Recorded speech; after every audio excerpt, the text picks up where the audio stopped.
DD214 Gaming Podcast is for mature audiences only.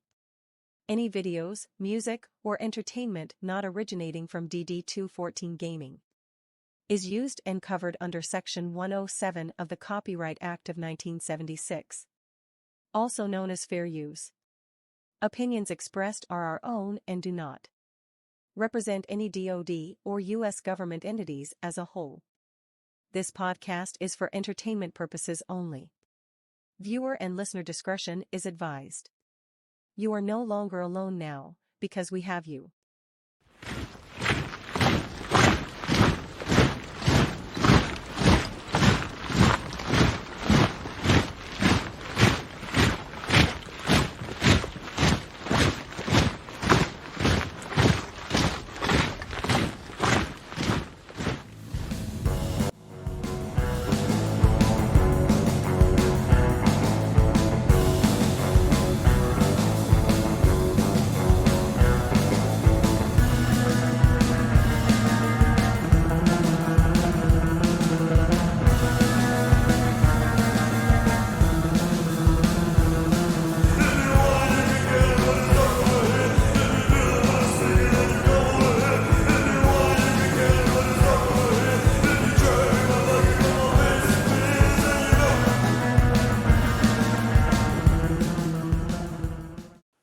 Welcome your hosts, the three J's, Joe, Jonathan, and Jay.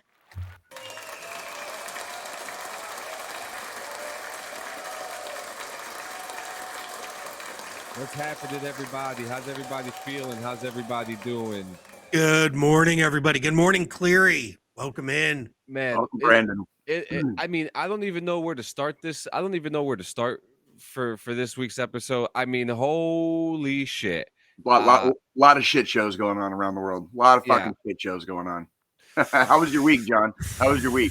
No, it was good. It was actually, I played more video games than I have this week.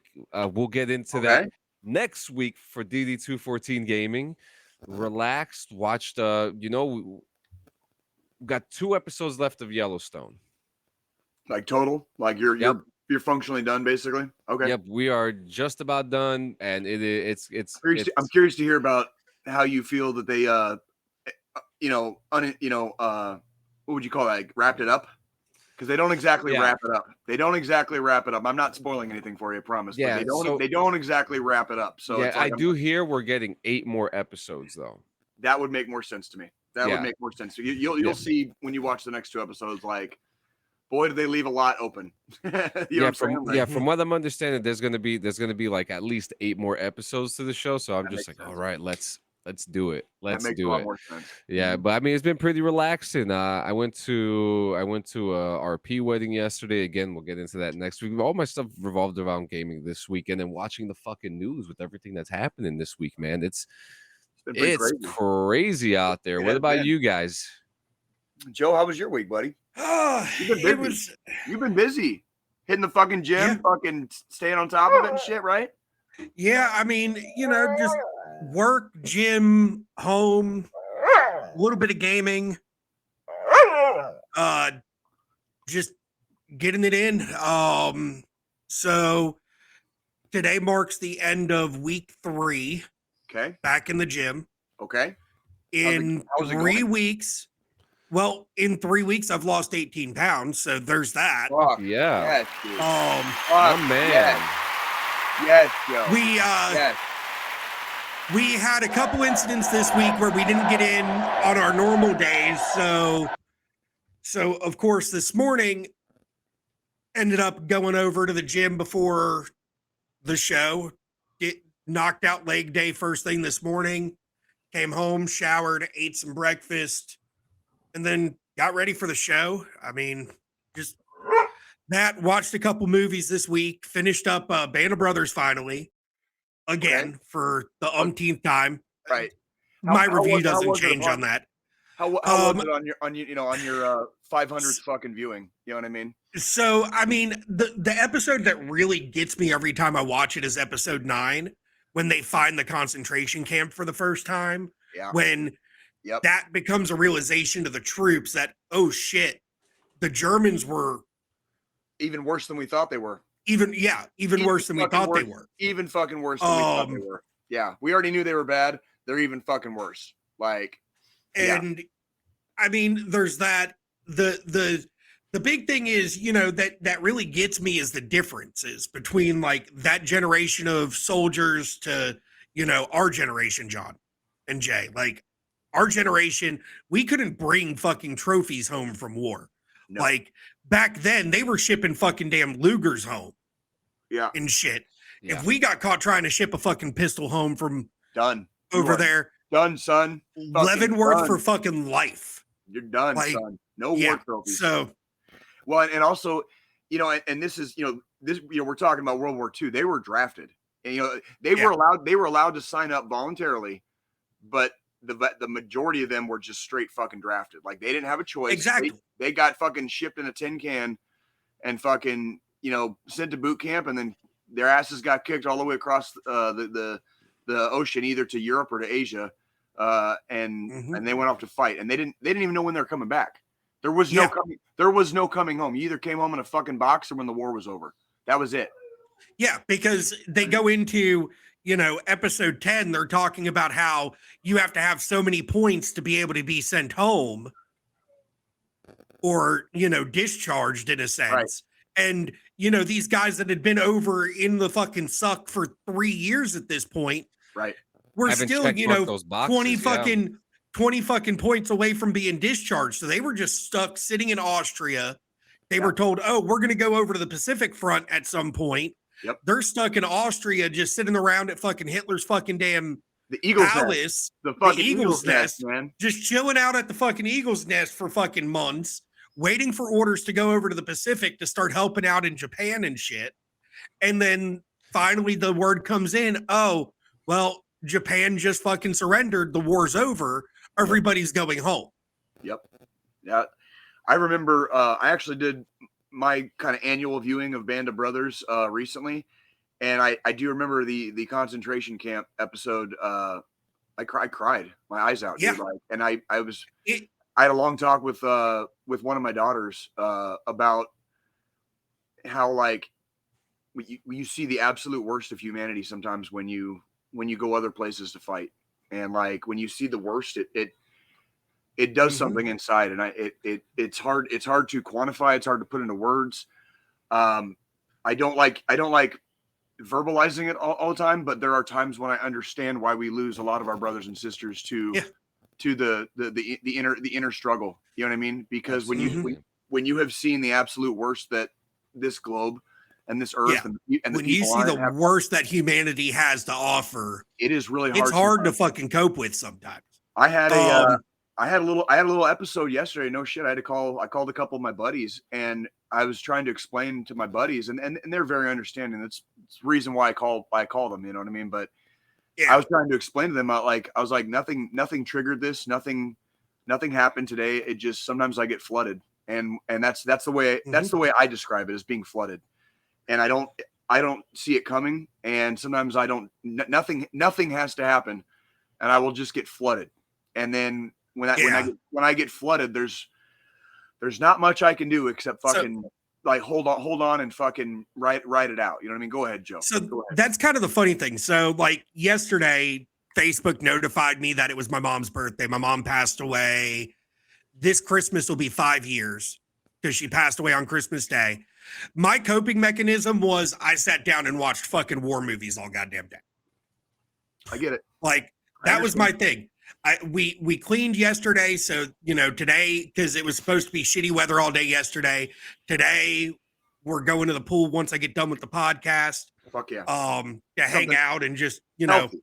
You're being healthy. You're being healthy. Yes. And so yesterday, I did a few things, cleaned up around the house, got all the cleaning done with the fiance. Then I sat down and I watched a couple war movies. Watched. Let's see. So I watched Heartbreak Ridge with Clint Eastwood. Still a great fucking movie. Dude. Taking that fucking ragtag group of fucking Marine recon soldiers and turning them completely around to where that one dude, at the end of the movie, one dude's like, yeah, I just signed my re-up papers, and you would have never fucking thought it when you first met him at the beginning of the movie. Oh yeah. Um, That's the sound of an and then- AK-47, 7.62 millimeter. Like, right? Yeah, Like, that's the sound it makes. that's the sound it makes. Then watched The Hurt Locker, another good movie. EOD guys, Don't call that a good movie. I fucking hate you for saying that. why? Just kidding. Did you? If you enjoyed it, you enjoyed it. I despise that fucking movie. There's points in it that fucking the NCO in me is just like complete cringe. Right. Because you've got the fucking senior NCO who's just like, fuck the robot, put me in the bomb suit. I'm going to go dismantle it myself. Right. And it's like, bruh. Just rogue as fuck. Just rogue as fuck. Just complete fucking rogue. Doesn't give a shit about what anybody else thinks.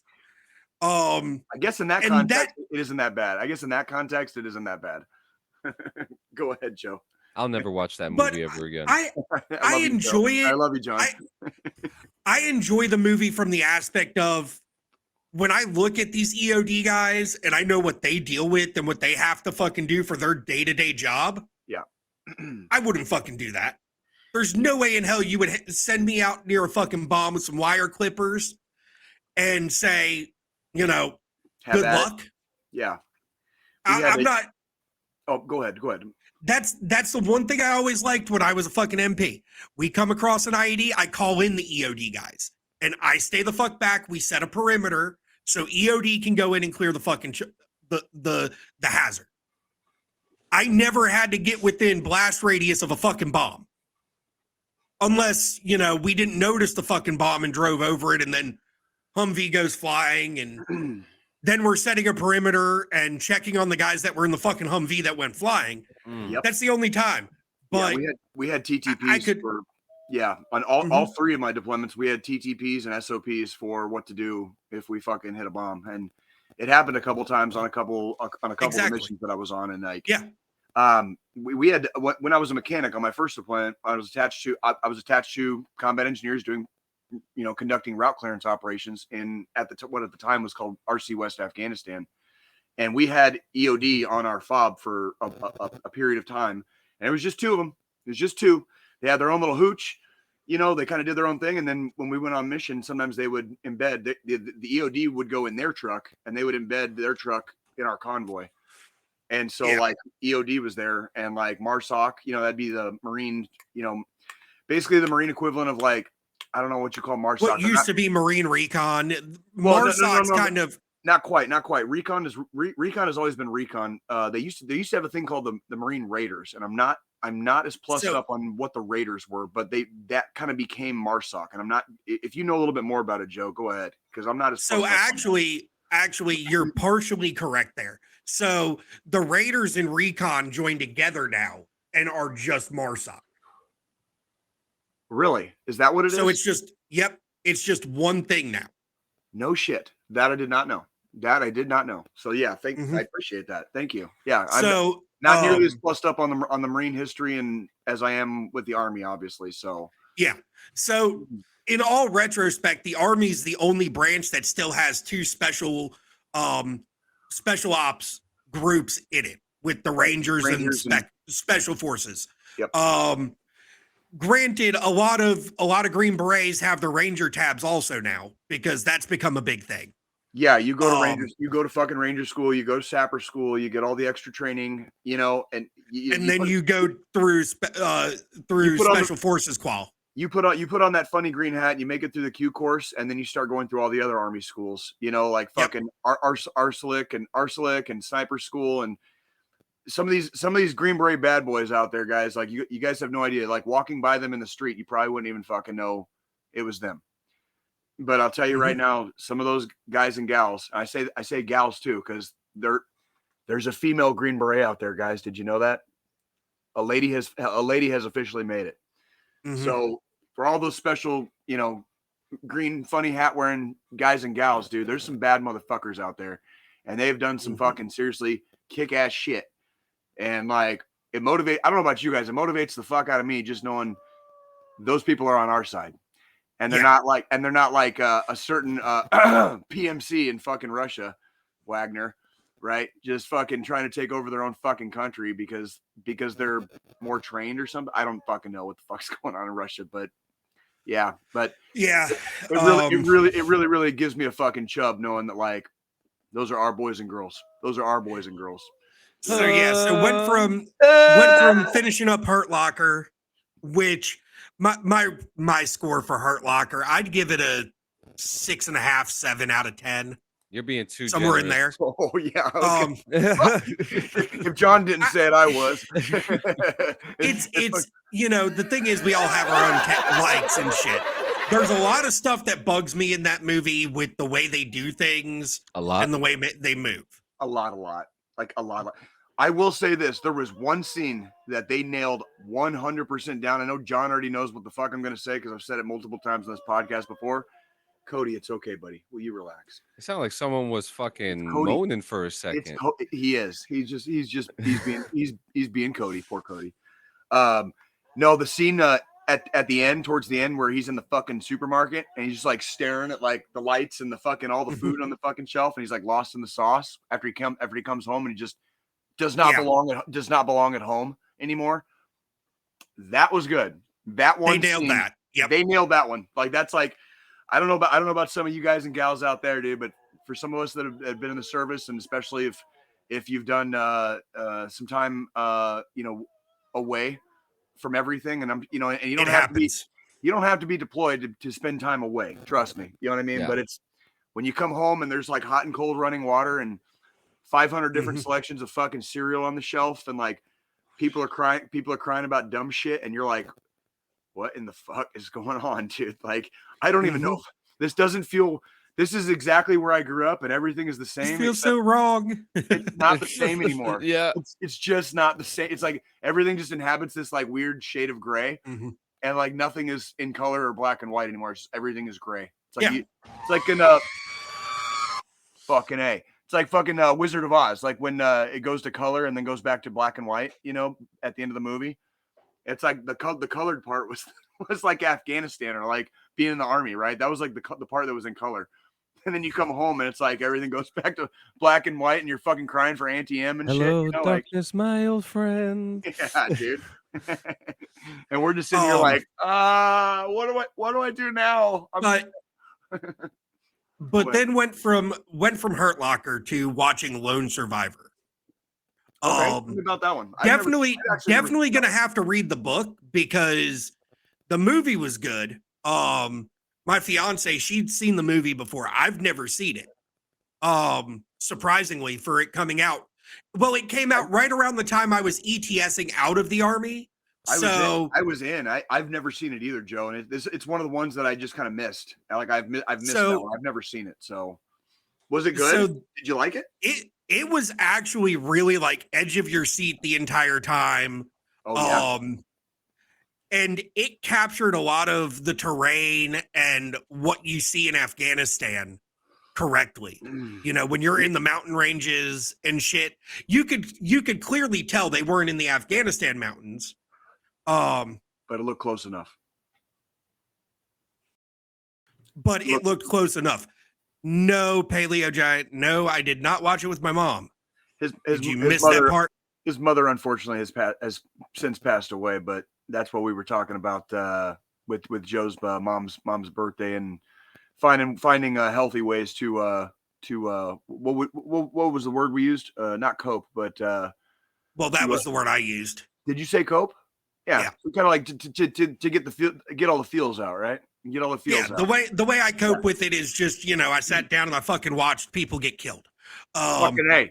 Sounds like a really fucked up way to cope with something, but Hey, if it works, right? But for us veterans, that's kind of how we cope with shit. We watch shit get obliterated. I know at least one of the co-hosts on this show pretty much watches like war footage from Ukraine pretty much with his coffee every day. Like, no, my mom never watched fucking war movies. She was always a fucking, game shows and shit like that, like Price is Right, fucking Family Feud. My type of lady.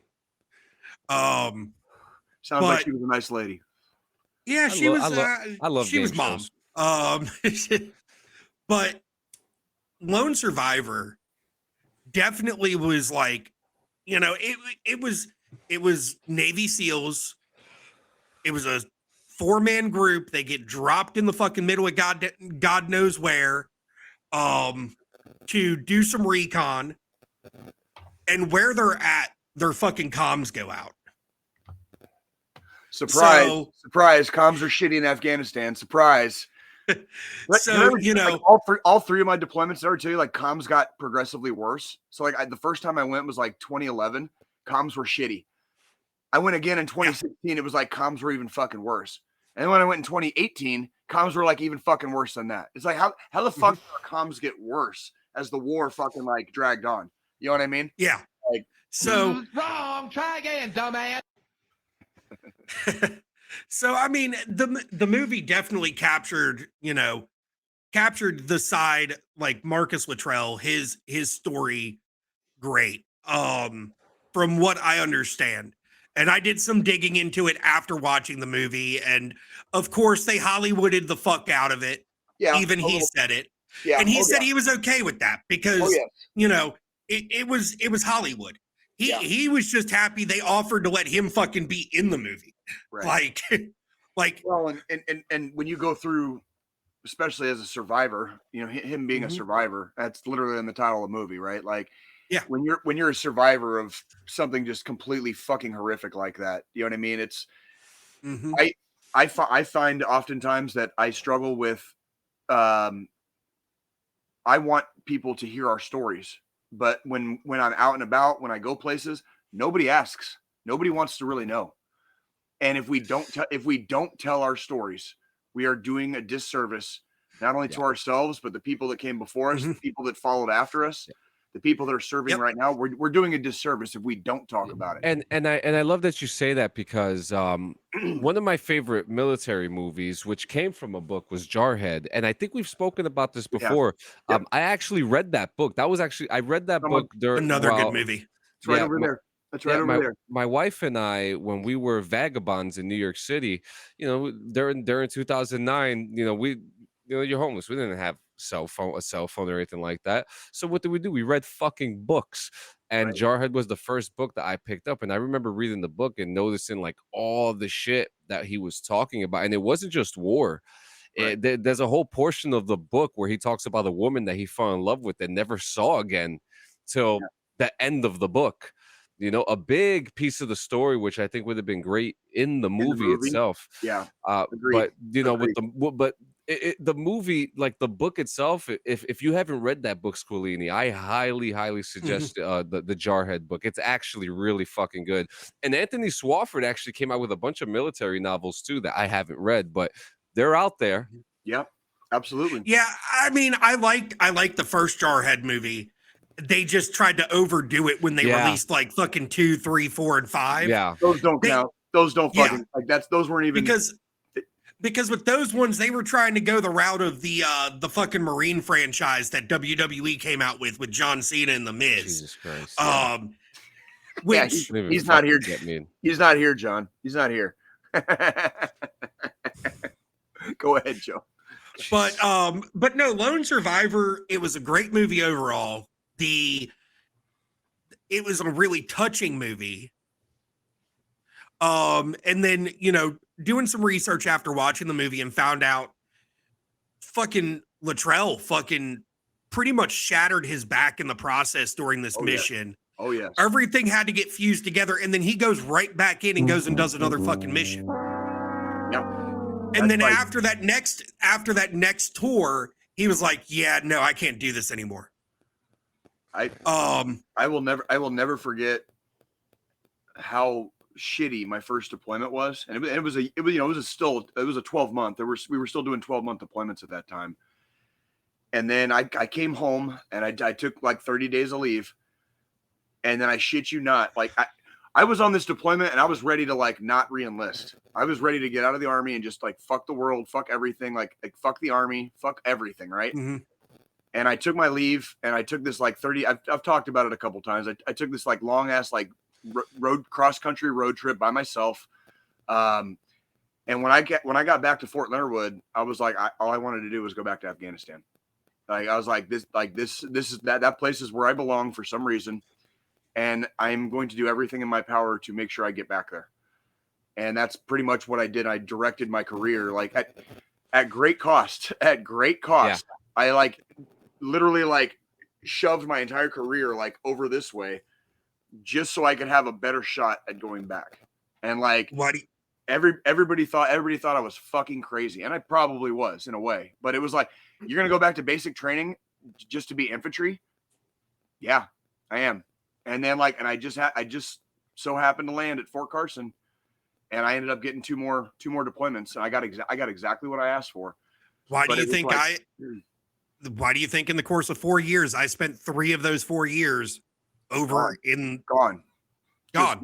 Because you know, and the thing is, you know, that's where my story differs a little from yours, Jay. Because you know, you were a mechanic, so you know, for you to get back over there, you had to reclass to a combat MOS more or less to be able to do more combat tours. For me, because I was the place I belonged in the first place, I probably could have gone in the first place. But anywho, you're right. For me, that's exactly right. For me, more or less, because I was an MP, and at the time MP was a combat MOS, I just had to find units, and still is. I just had to find units that were deploying that needed an extra body and fucking volunteer. Like I went with our sister fucking battalion once. Right. So my first tour was I showed up to my duty station, first duty station fresh out of MP school. They were getting ready to go on orders. So I got lucky and got put on orders right away to go over. Came back. Our sister battalion was getting ready to go over. I went up to my CO. Well, I went to my first sergeant. First sergeant got me with the CO, said, hey, I want to go back over. CO looked at me like I was fucking nuts. I said, no, I'm dead serious. Put me back. Put me in, coach, kind of situation. Yep. He contacted our sister battalion CO. They were like, yeah, we could use a fucking extra body. And, you know, that battalion hadn't been over yet. So I had combat experience. Nobody else did. Right. And you take that with you. You wear it like a badge. Well, it's like, so I went in and they actually, even though I wasn't part of that battalion, they attached me to them to get me back over there because I requested to go. Mm-hmm. They ended up giving, that was right at that time, I had just made E5. Okay. Yep. So they had just finally made your stripes. You're literally, we got back. We were back for maybe 2 weeks. I got fucking promoted. Baby Buck Sergeant Joe. Baby Buck Sergeant Joe. But because I had combat experience, they gave me a fucking platoon. Oh, yes. They ended up because what happened was one of their platoon sergeants was actually hurt during training. So they were like, well, Squilini's got fucking combat experience. He might just be a fucking E5 and not, you know, E6 or E7 where you would typically get platoon sergeant. Right. They said, let's give the guy with combat experience a platoon and see what happens. So he can and see what fucking happens. Right. Exactly 6 months into that deployment, I got fucking battlefield promoted to fucking E6. Cool. Too easy.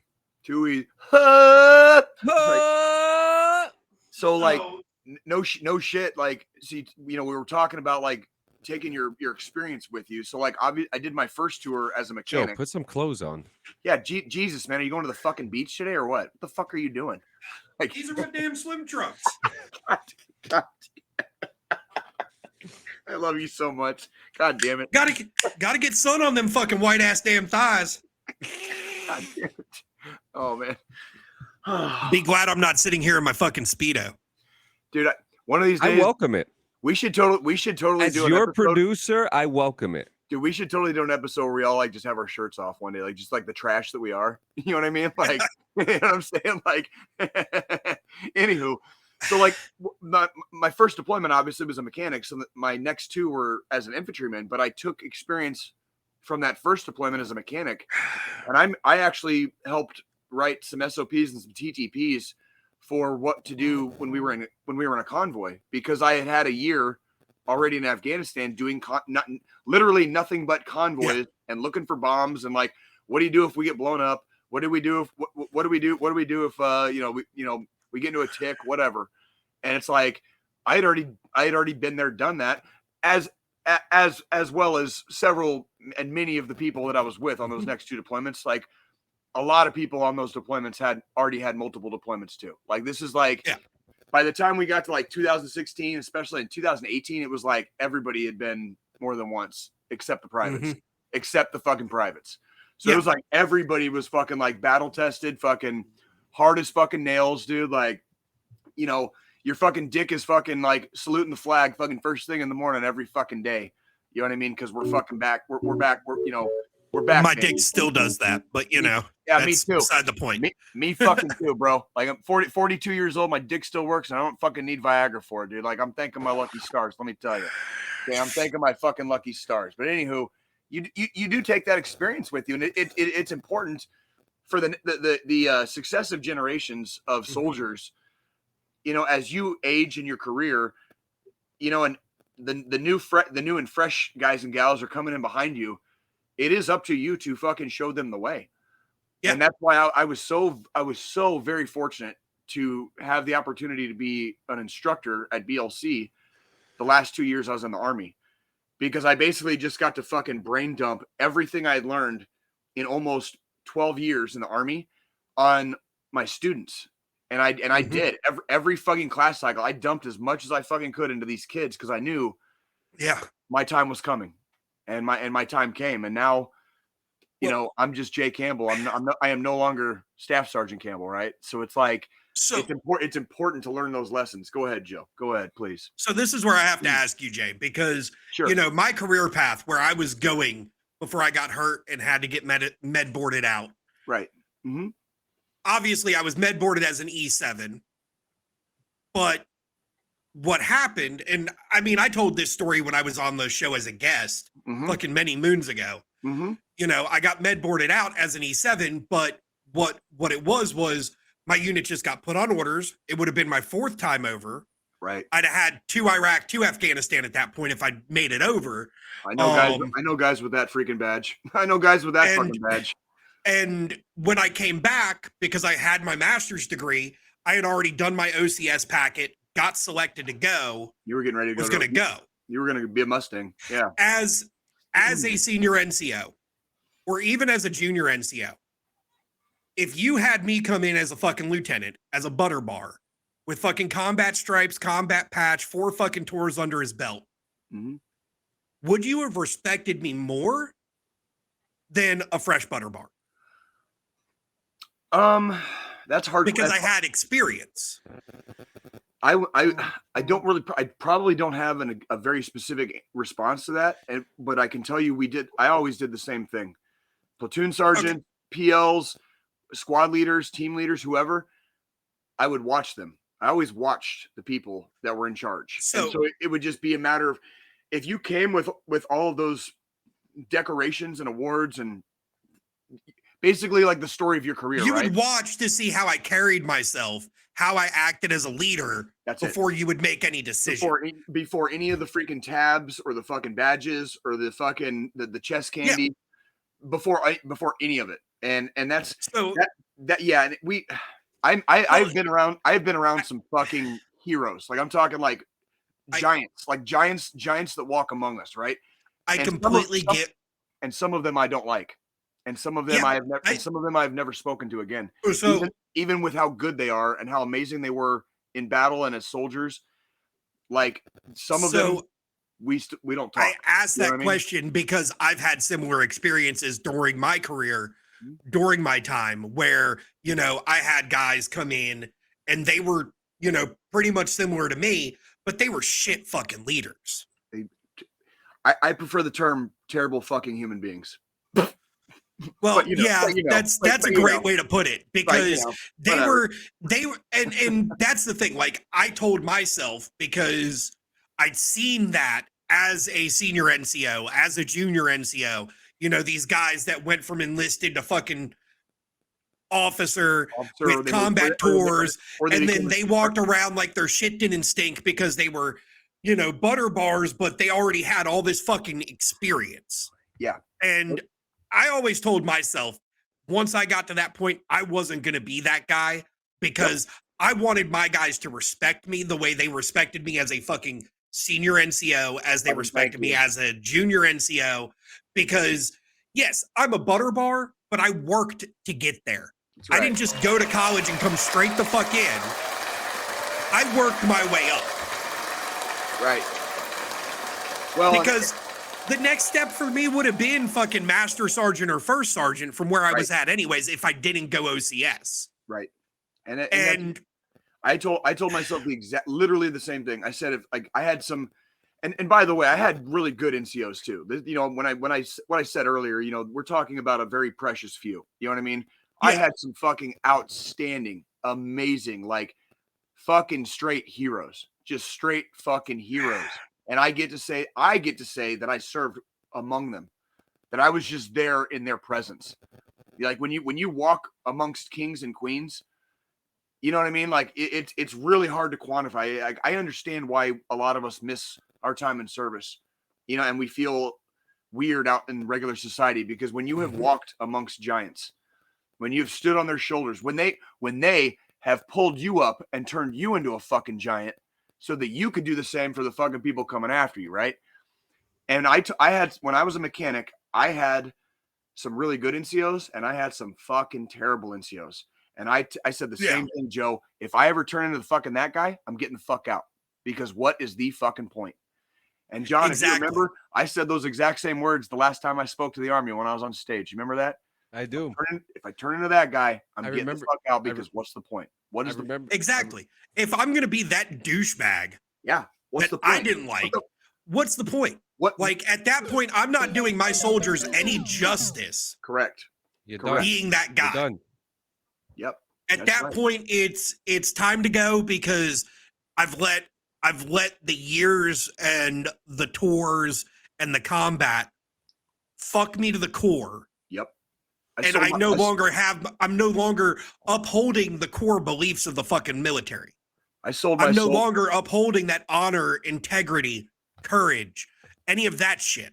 Yep. At that point, I'm just being a douchebag because it's like, oh yeah, look at me, look at my fucking ribbon rack, look at everything I've fucking done. Look at my dick. Look at my dick. It doesn't matter what I've done. Suck it. It matters. It all matters on how I treat you, not just as a soldier, but as a human being. That's right. And I never understood. Never understood. Okay, hold on. Let me clarify that. I understand how it happens, but I never understood how people let themselves go. Like I no matter how angry I get, I have to remember that like it isn't everybody else's fucking fault, right? I chose this path. I chose to stay in the fucking Army. I fucking sought out and fucking chased fucking deployments like the dragon that you get addicted to when you fucking do heroin, right? Like Afghanistan is my fucking dragon, and I chased that motherfucker. How in the fuck can I get angry or be a fucking prick to people who had nothing to do with that? And why would I be angry and be a prick to people who had nothing to do with that? When I chose that path, that was my choice. So am I going to take accountability for my own actions? In some ways, yes, a little selfish maybe, but selfish or not, am I going to take accountability for it and be like, Jay Campbell as a civilian can still be a fucking decent human being and not a complete fucking assbag prick, right? Or do I want to just fucking stay in the Army and make fucking sergeant major and just fucking make everyone's life a fucking living hellhole, like a lot of sergeant majors are prone to do, right? Like, I would say most of the senior NCOs that I didn't like were, fucking first sergeant and above. I don't know what happens between. I always said it happens on the NCO side at around the rank of sergeant first class, so E7, and around the rank of major on the officer side. Something happens and it fucks a lot of people up. I call it the power trip. Whatever it is, I don't know why it took them that long either, because there's plenty of ranks along the way, either on the officer or enlisted side, where you have plenty of fucking power. When I was a staff sergeant, man, like, there were some fucking periods of time where I was like, I was a god. Like I held the power of life and death in my hands. very, very, very, very carefully, obviously, but it was there. Yeah. That power was all mine. I was making the decisions. I was calling the shots. You know what I mean? And that was at staff sergeant rank. That's E6. That was a staff sergeant rank. That wasn't even. I didn't even have my own fucking platoon. All I had was a fucking squad, right? But I was the one that held that crown, right? Like that magical diamond, right? I didn't need to be an E7 to have that kind of power, And I think maybe that's the difference with the people that lust for power, is they don't realize the power that they have along the way. They're so thirsty for that, whatever it is. They're so thirsty for it that they miss the fact that you have so much more along the way, and you can never forget don't ever forget what it's like to be a fucking private. John, what are you laughing at? I wasn't laughing. I was yawning. No, I'm sorry. I thought you were sorry. I did that asshole. because I'm watching the fucking live stream and my camera keeps skipping in the live stream, so I removed my background. Oh, you're fine. You're fine. I'm fucking yawning. Fuck you. This, I'm sorry. Are our stories boring you? No. This is one of the first times we've ever chatted about shit like this on the. This is what it is. This is what we were exactly supposed to turn into. Exactly what we talked about, isn't it? I like talking. I love talking shop. I'm not gonna lie, and I don't get to do it I don't get to do it very often. And I don't think a lot of people get the opportunity to do it, especially in formats like this.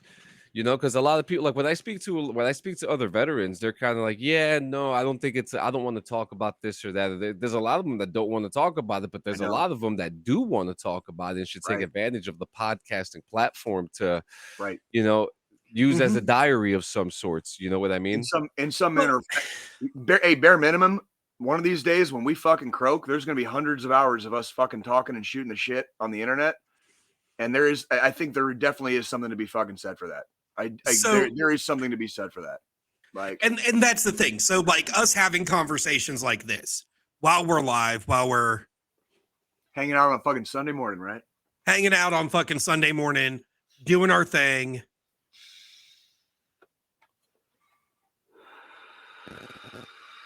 I like what they said. That's yep. First sergeants and sergeants major are supposed to fucking ensure the quality of life, but boy, do a lot of them miss the mark, right? But that's okay. Go ahead, Joe. But at this point in our lives, us sitting here bullshitting and talking like this on a podcast, this is just immortalizing our stories. Right. This is immortalizing what we've been through, what we've seen, what we've done. Right. So, and it is important to do that. One day, like was said, one day when we've all croaked and the show's done for, and this is, totally going to happen, by the way. Just food for thought. 10 out of 10 people die on a long enough timeline. We all got it coming. Huh? Exactly. And the thing is, when that does happen, a new private might stumble across the fucking show. Right. And start watching the backlog and hearing our stories and hearing our gripes and hearing, our pain points. There's some eggs, man. And there is. When we've gotten up to in the last few years, John. When we're on Mars in the next 100 years, fucking fighting the goddamn alien invasion, they're going to be talking about us like they fucking talk about the fucking World War II guys. You know what I mean? It's just a little bit. It's just going to be a little bit different because we weren't saving the whole fucking world. You know what I mean? They'd be And at the same time, when they're talking about us like they do the World War II guys, it's, this show is making us a part of history at some point. That's correct. Well, we were part of history. We were part of history. Well, yeah, we were. Especially, I literally marched with troops in the same place that Alexander the Great marched with troops in fucking Afghanistan. How many people get to fucking say that shit? You know what I mean? I literally was in the same places with a fucking group of soldiers that Alexander the Great was, literal thousands of years ago. That's what I'm talking about, dude. History. Yeah. We made it. We weren't part of it. We fucking made it. We're making it now. But see, the thing is, fucking A. Talking about Band of Brothers, where, each episode started with the actual guys talking. Mm-hmm. And then the end of the show, the end of the last episode was them talking a little bit more about each other and how, we kept up with these guys. This guy disappeared off the face of the fucking earth for a bit. This guy died in a fucking car accident 4 years after we got back to the States. Yep. This, that, and the other. This one works at a supermarket. This one's the business owner. Yeah. I always love that. What was the guy that they said when he passed away, there was like 6,000 people at his funeral, and it was a testament to his character. Like when I read that shit, like when I watched it a few weeks ago, I cried when I read that because I'd forgotten that part. And it was like however many thousand people came to his fucking funeral. And it was a testament to him and his character. Like that many people showed up to say goodbye. You know what I mean? Like that's a bad motherfucker right there. That's a bad motherfucker right there. Like back in 2001 when Band of Brothers came out, HOOAH. Back when, I was delayed on that because I was mid fucking sentence. Go fuck yourself, Jay. I hope you choke on your fucking Coors Banquet over there. I am.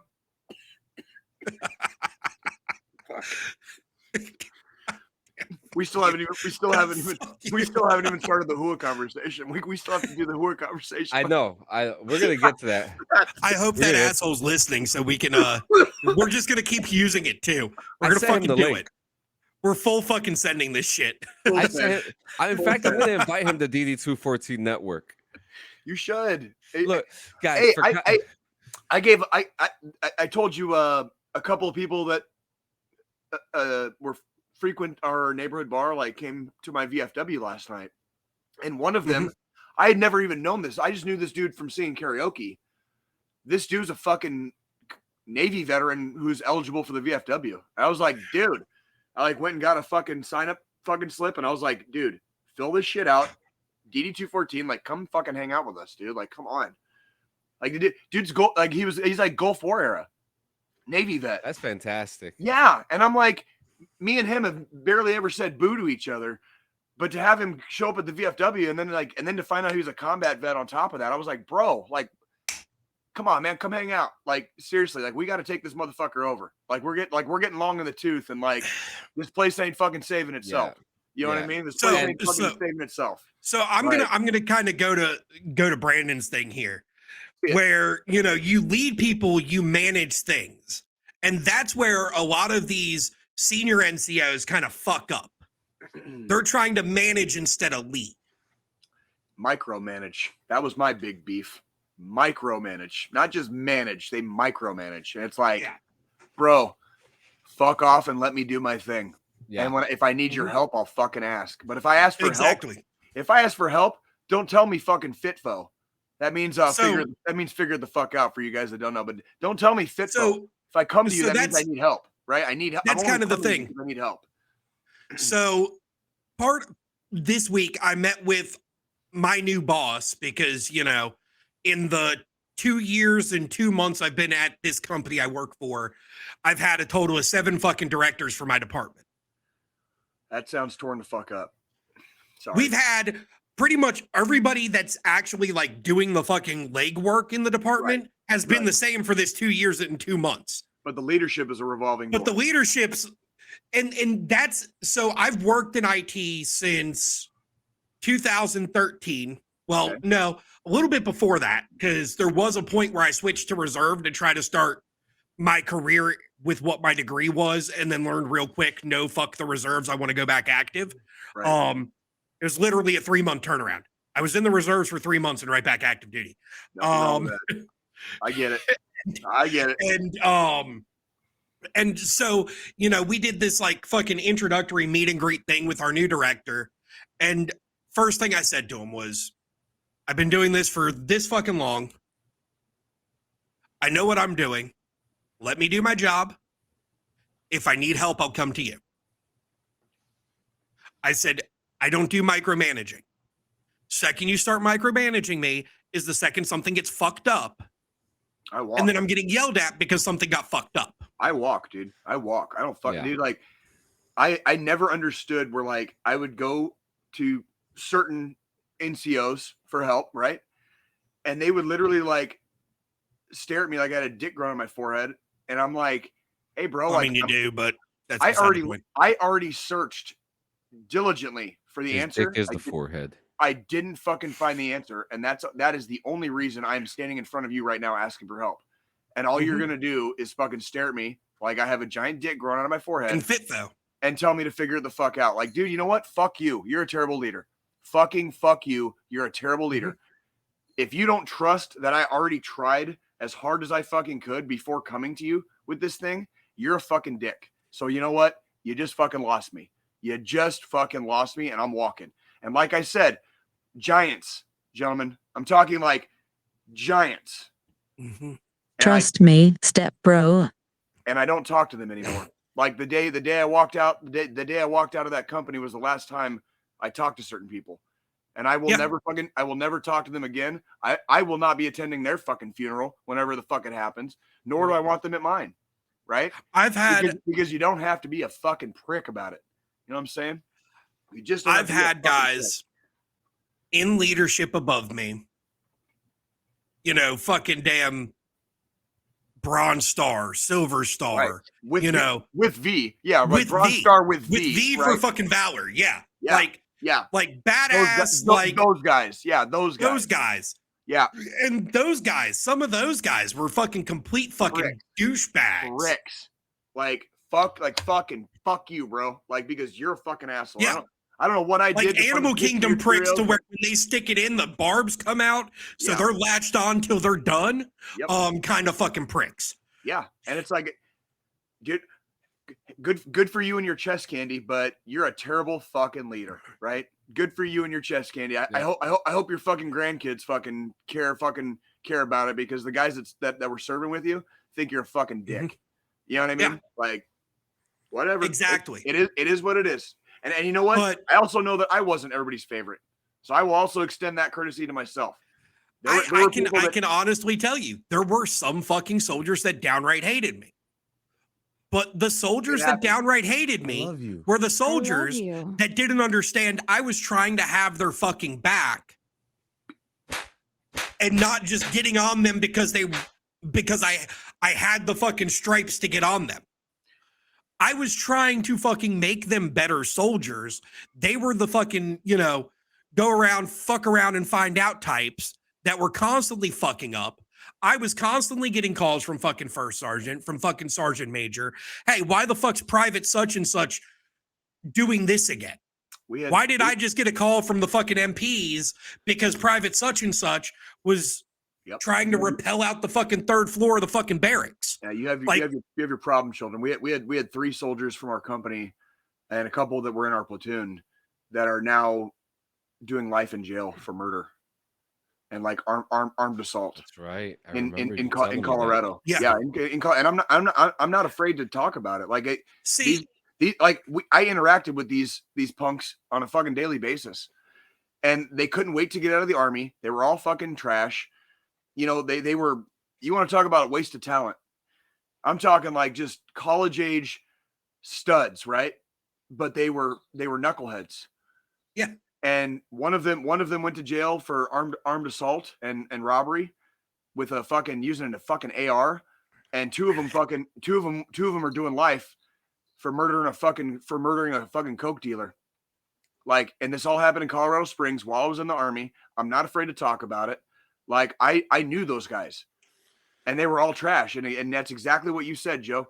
I was a hard NCO, but I was fucking very fair. And I will stand by to this day. I have so many of my former soldiers on my Facebook, and that is a testament that I was not a piece of shit when I was in. That is testament because other people are choosing to involve me in their personal lives, at least as far as social media is concerned. That's testament that I was not a fucking piece of shit. So I've got one soldier on my Facebook, and one of my prior soldiers, and he was one of those privates that was constantly fucking up. Right. Like, it seemed like every other week he was getting a new fucking Article 15. Oh God, yes. This guy, after extensive fucking coaching and, literally I took the kid under my fucking wing. Cool. Okay. I like where this is going. He is now a fucking first sergeant. Holy fucking shit. He literally turned himself fucking around He picked himself up by the fucking bootstraps and went full fucking HOOAH. Fucking send it, dude. And he was one of those where, you know, his parents pretty much told him college or join the fucking military. He didn't have the grades to go to fucking college right out of high school. He would have been homeless if he didn't join the fucking army. So he had, you know, he had his own personal issues because he was pretty much forced into a decision. Sure. And he fucking turned it around. Good for him. That's and today he is a first sergeant. Yeah. That's fucking dope.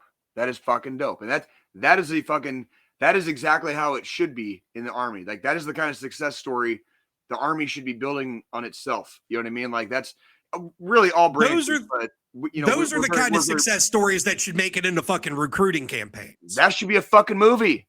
The torn up fucking soup sandwich fucking shitbag turns into the fucking greatest leader the fucking free world has ever fucking known because of like one leader that gave a fuck, right? Like, so just saying. But see, the thing is, his story is not over yet. That's right. He's still writing it. And because he's still fucking in. He just finished up. Because you were there. He just finished up his fucking master's degree in business administration. And he's working on his OCS packet right now. If that dude's dick was out, I'd fucking suck it right now. So, I mean, and that's a testament to good leadership that he had, and a testament to he didn't forget what it was like to be a private. That sounds like a humble dude right there. A humble individual. So, you know, and every time he's in town, actually the other weekend, I think we were going to try to shoot for an go live earlier on a Sunday, and I had breakfast with one of my prior soldiers. That was him. Oh. Because he was in fucking town. Okay. He hit me up. He's like, yo, he still calls me fucking, still to this day, every time he messages me, hey, Sarge. You're never going to not be his Sarge. Like motherfucker, I'm that dude's going to make like Sergeant Major. He's going to be an officer fucking someday. And like, you will always be Sarge. Because I was a positive influence in his fucking life and led him down the right path. I wasn't a fucking tore up, jacked up fucking leader that just kept fucking up and just kept getting on him. I mean, yeah, there were a couple times I made this motherfucker push until I couldn't fucking stand anymore. I was sitting in a fucking chair. Hey, we all got it coming. So just like death, when you're a soldier, everybody fucks up. Yeah, I've gotten scuffed the fuck up a couple times, and I deserved it every fucking time. Same here. I deserved it every fucking time. And I think the people that don't get it in the army are the ones that can't recognize that, like, yeah, you fucked up, bro. Like that. Like that I think it's the ones. It's the ones that didn't get scuffed up are the ones that become shitty leaders. Nobody's perfect, and if you think you are, you're dead wrong. Because I think you're right. I'll tell you someone who I got scuffed up many a fucking times. And the damn thing is, I went through basic training as a fucking spec. Right. You know, I was a specialist through basic training, came into fucking, you know, did a tour to combat, came out of combat, got fucking E5 within the first year and a half of service. Which is insane. But it happened. What did you say, But it John? happened. You said something a couple seconds ago. What did you say, John? Oh, I was saying I know someone who thinks he's perfect, but he's not. Oh, okay. I'm not talking about you, Jay. No, I know you're not talking about me. No, you're perfect. You're an angel. Oh, if it's who I think it is, the fuck I am. Are you kidding me? I'm the fucking dude. Like, no, I have. Is it somebody we all know? I have all. No. No, I'm not talking. Okay. I am talking about someone specific, and his name is a name drop. Fuck yeah. Putin. Putin. Winnie the G. Good old Vlad. Wait, what the fuck is his name again? Oh, his name is Igor. His real name, Igor Zatreski. Are you talking about the fucking Wagner fucking PMC guy? No, I'm talking about the fucking HOOAH bitch, the HOOAH hating asshole. Oh, his name is Igor. Yeah, Is he Russian? So, Is he Russian? So we're going into this. He's Ukrainian. Oh, good for him. He's an 11-year active duty soldier who Right on. thinks the word HOOAH is disgusting. I don't think it's disgusting. I think it's funny. So that's why we use it sarcastically, right? Like that's the fucking idea, right? Like what did Igor pontificate on why he just has an absolute distaste and disgust for that particular word? Oh, I have the whole conversation right here. I'm not going to go through the whole conversation.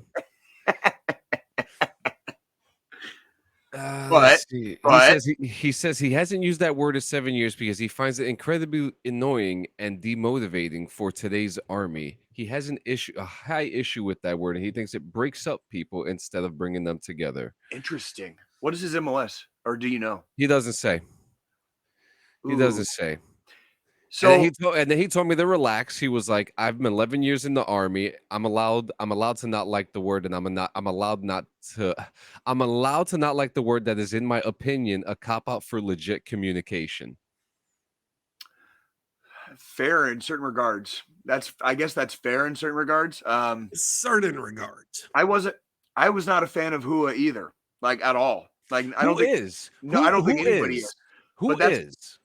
I think that's kind of like, it's like when you like when you like pan fry a steak, right? You know, and you put some like onions on it, and like it like has to like, you know, when the heat's on, it has to slowly melt, you know, so you get like the flavor, you know, all the way through. And HOOAH is one of those words that, like, it takes time. It really takes. There's a whole history behind why we say fucking HOOAH, and we know how fucking stupid it is. But over time, and the longer the time goes, when you can like really appreciate like just the serendipitous like vibe of it, we're like, hey, we got to go do this again. You know, like you can speak the entire English language with the word HOOAH. Yeah, and it's like I would rather use less words. I'm kind of a knuckle dragging caveman myself, so I prefer to use less words. And if I can use one word that can just express every emotion in my body, I'd rather fucking use that one. You know what I'm saying? Like it's like, hey Jay, your test scores came back and you got like a 30%, dude. You know, like it's like, bro, it's like the word fuck. It's like the word fuck.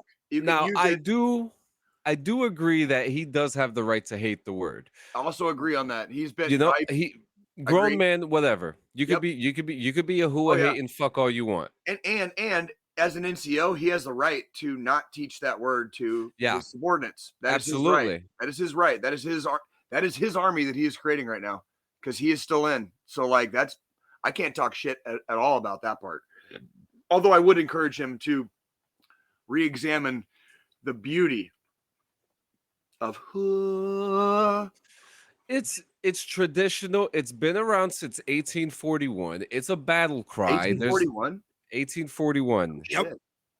I remember hearing that a lot of our modern HOOAH expression comes from the 80s and 90s Ranger Regiment, where they would say heard, understood, acknowledged.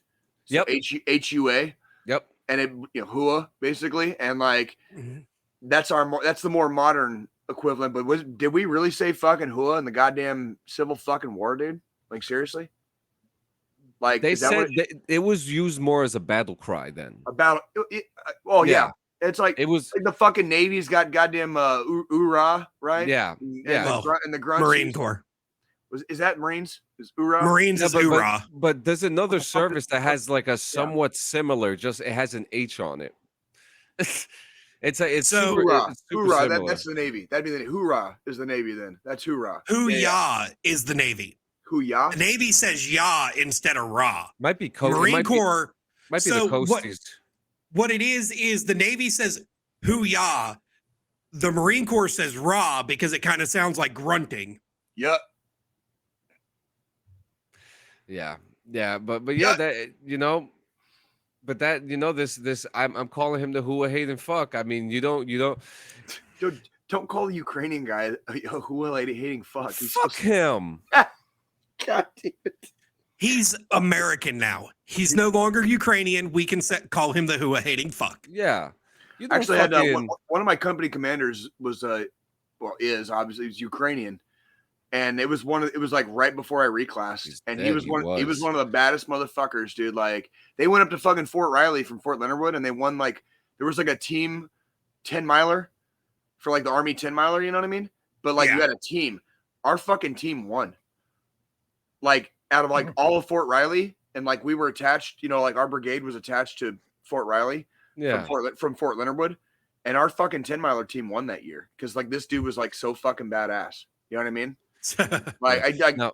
not even fucking joking. Like it. Yeah. Now what's funny about this story is that like, because this whole thing happened in an RP server, in the Discord RP server, this argument, and like several minutes later, that server is overrun by veterans.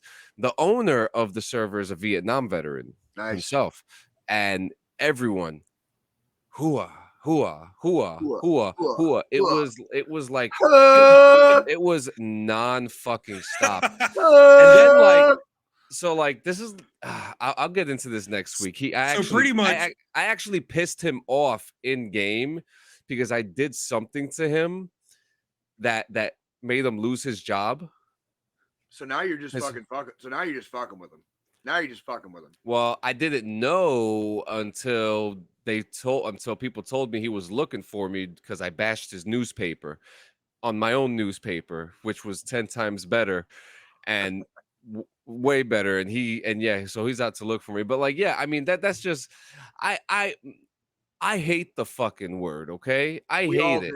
We all do. We are veterans, and there is tradition. There is a tradition in it, okay? I fucking say it to my kids. So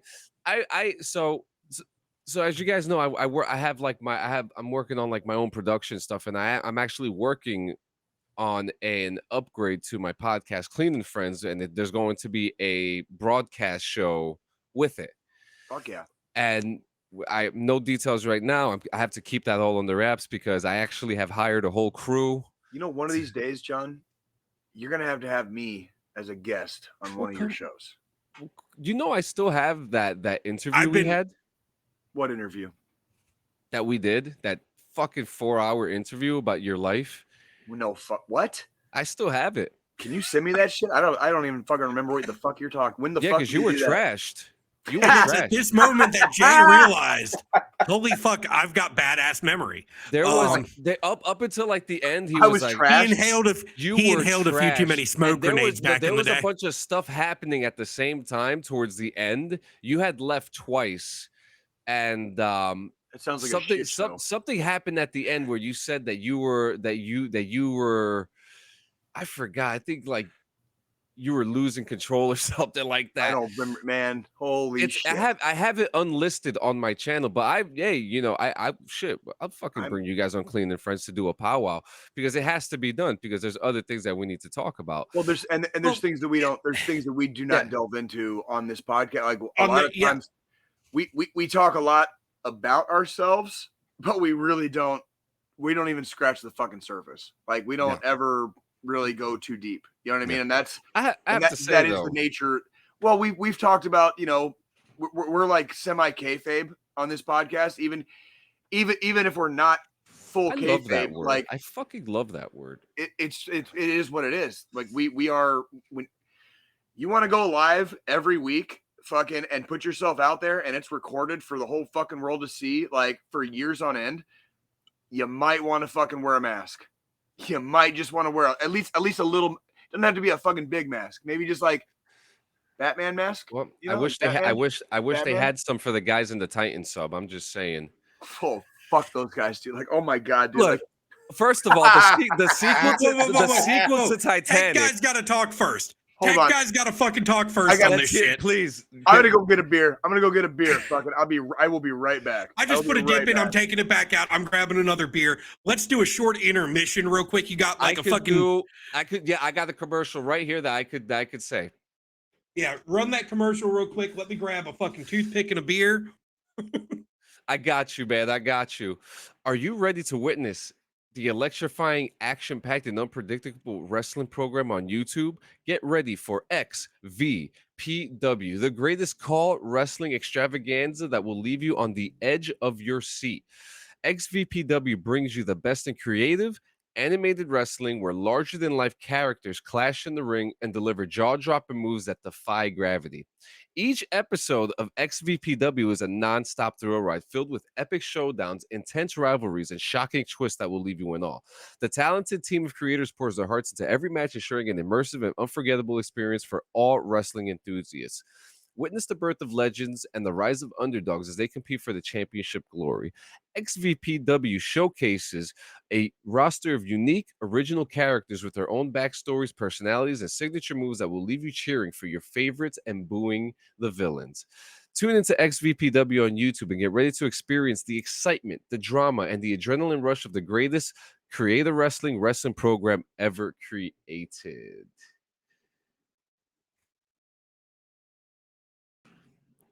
Are you ready to level up your gaming experience? Introducing Side by Side Gaming, your ultimate destination for immersive gaming and unforgettable socializing. Owned by veterans and operated as a family business, Side by Side Gaming understands the thrill of gaming and the power of bringing people together. Located conveniently at 1502A Lakeland Boulevard in Mattoon, Illinois, we offer an unparalleled gaming environment with both PCs and consoles right at your fingertips. Whether you're a PC enthusiast or a console gamer, we've got you covered. Play the latest titles, compete in epic tournaments, and make memories that will last a lifetime. Visit us today at Side by Side Gaming in Mattoon, Illinois, where gaming and socializing collide. I'm out of breath. John. All right, John. kick it off. Kick it off, Tech, because this whole thing relies on technology. Okay, so we're gonna dive back into a little bit of my background here, which is a fucking engineering degree, and also common sense. Also, how does that whiskey taste? It's very low proof, so it's a super smooth whiskey when just doing it neat. Just asking.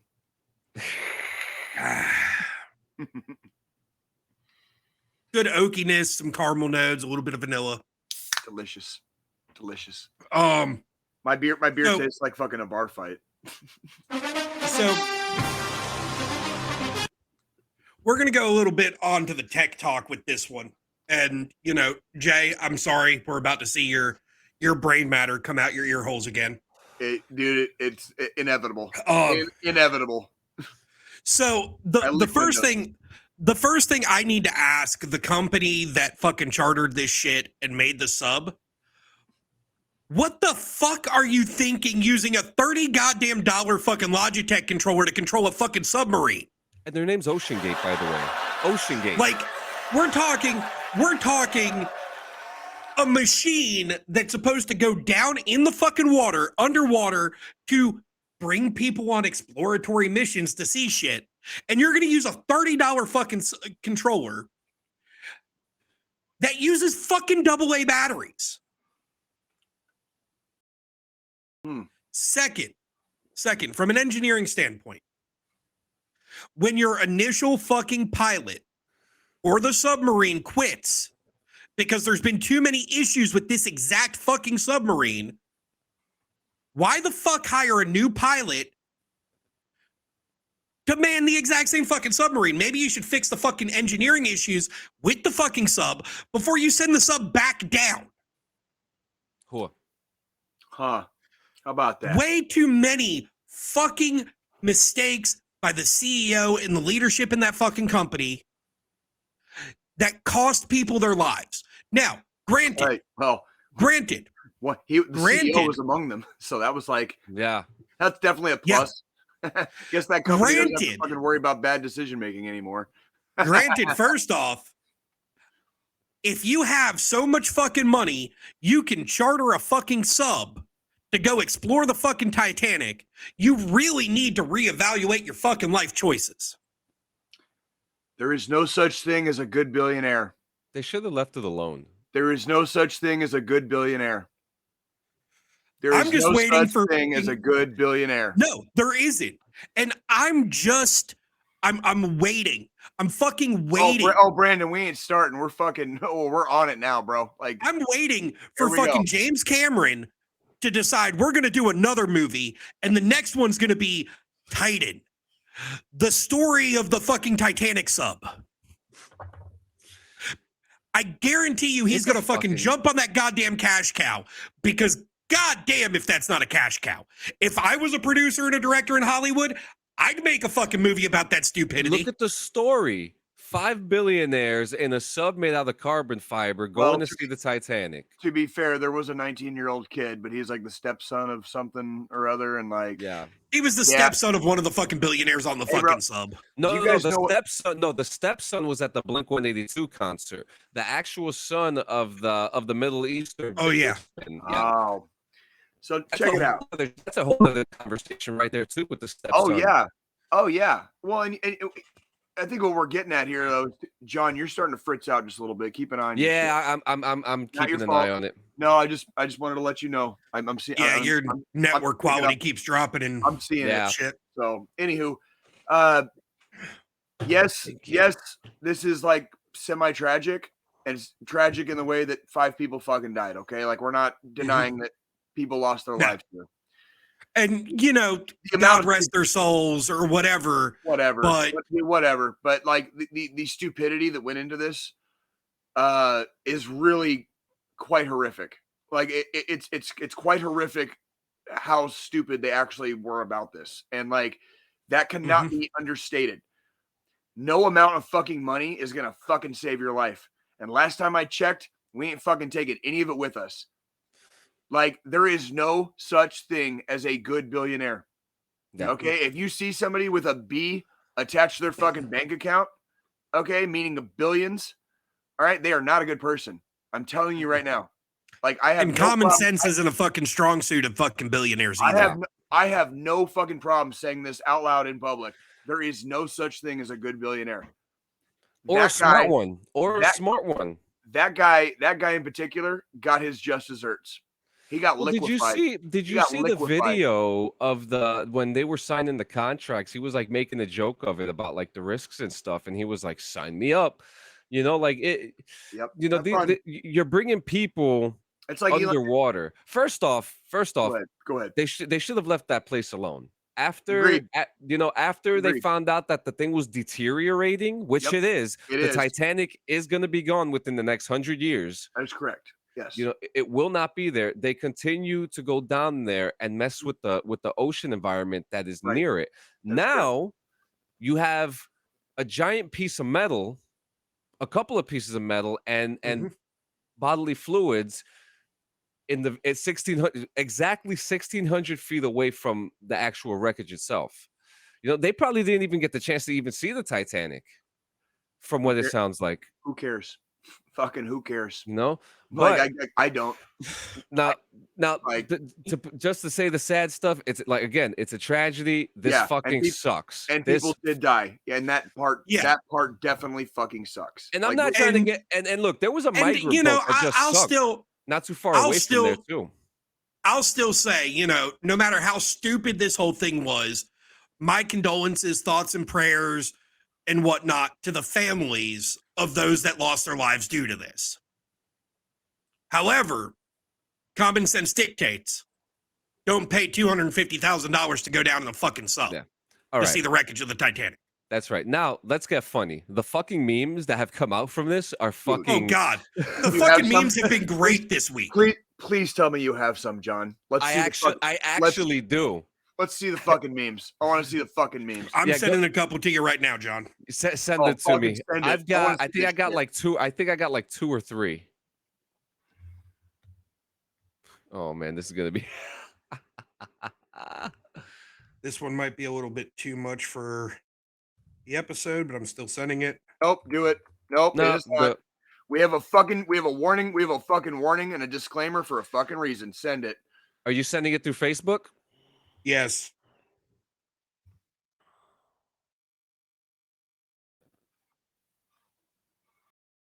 It's just the craziest fucking thing in the world, man. This is it's so fucking wild to me. All right, here we go. Got an entire fucking folder on my phone at this point. Oh, I fucking love this. I can't wait. I cannot fucking wait. Blow that shit up. Chance. God. Statue of Liberty. Oh my God. Fucking Dallas Cowboys. Chances of winning the Super Bowl. And you know, the thing is, I shared that one because that's fucking funny, even Right. though I'm a fucking Cowboys fan. I know. It's not your fault. It's not your fault. And they will come back someday. They will. This one may be Hopefully a in little my wild, but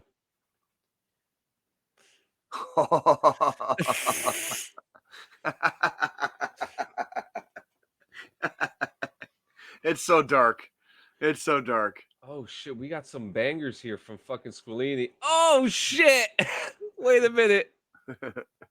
Wait a fucking minute. If you get it, you're fucked up in the head just like God damn it.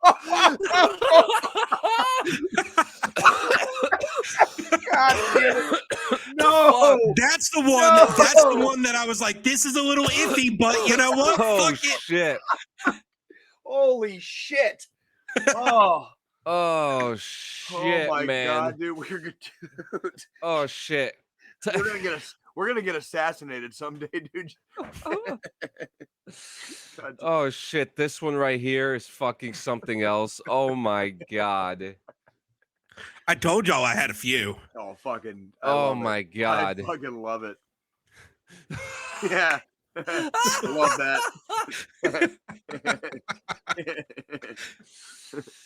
Oh, the next one. Oh Yeah, shit. an orca. Yeah. Oh, by the way, we love you, orcas. We're on your fucking side, okay? We If you really can are. hear- Yep. If you We can hear totally us, are.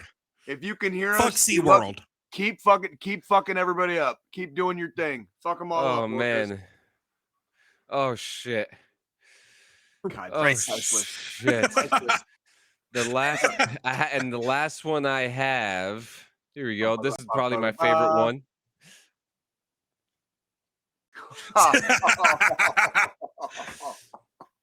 Hold on. Yeah, dude. Yeah, Cleary posted one on the meme channel on fucking Discord. Oh shit. All right, let me Oh, grab is it that good? one. Is That's it go? Is it good?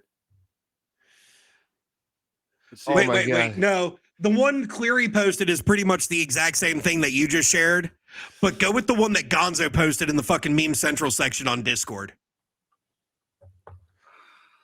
Okay, hold up, because the Cleary's is fucking hilarious too. Because Let's see it. everyone just fucking.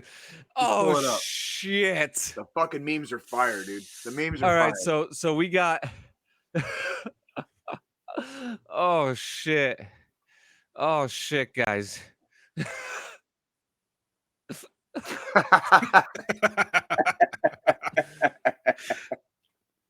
Yeah, dude. Oh man, but this one is gold.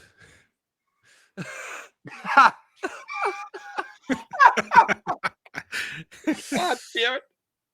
Welcome to the family.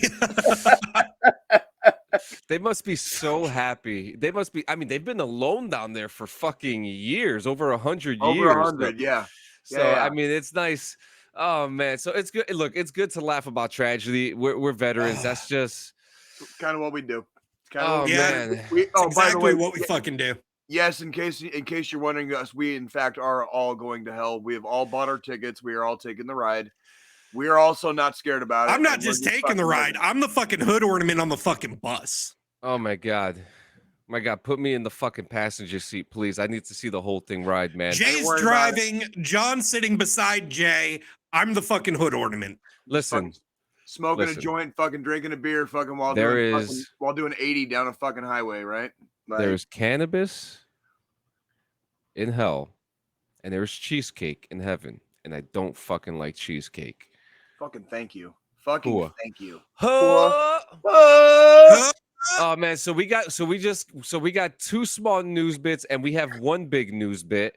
The small news bit is actually Army Ranger charged with killing 2 and injuring 3 in music festival shooting. Fucking God. Prosecutors have charged a 26-year-old member of the U.S. Army with killing 2 women and injuring 3 other people at the Gorge Amphitheater at a dance music festival. James Kelly. Oh my God, that's the name of my developer, James Kelly. What the fuck is his rank? It does not say his fucking rank. Keep That's going. fucked I'm up. sorry. Keep reading. So it says here, James Kelly faces 2 counts of first-degree murder, 2 counts of first-degree assault, and 1 count of first-degree domestic violence assault in the shooting at the Beyond Wonderland Festival. He is being held without bail at the county jail. What's interesting about this whole thing is that when he grabbed the handgun from his truck, he loaded the magazine, chambered the cartridge. His girlfriend called 911, was only able to tell the dispatcher that he had a gun before. Hey, Brandon, I got news for you. Fuck cheesecake, bro. Fuck cheesecake. We don't fucking play that shit here. But what if it's pot infused cheesecake? Nope.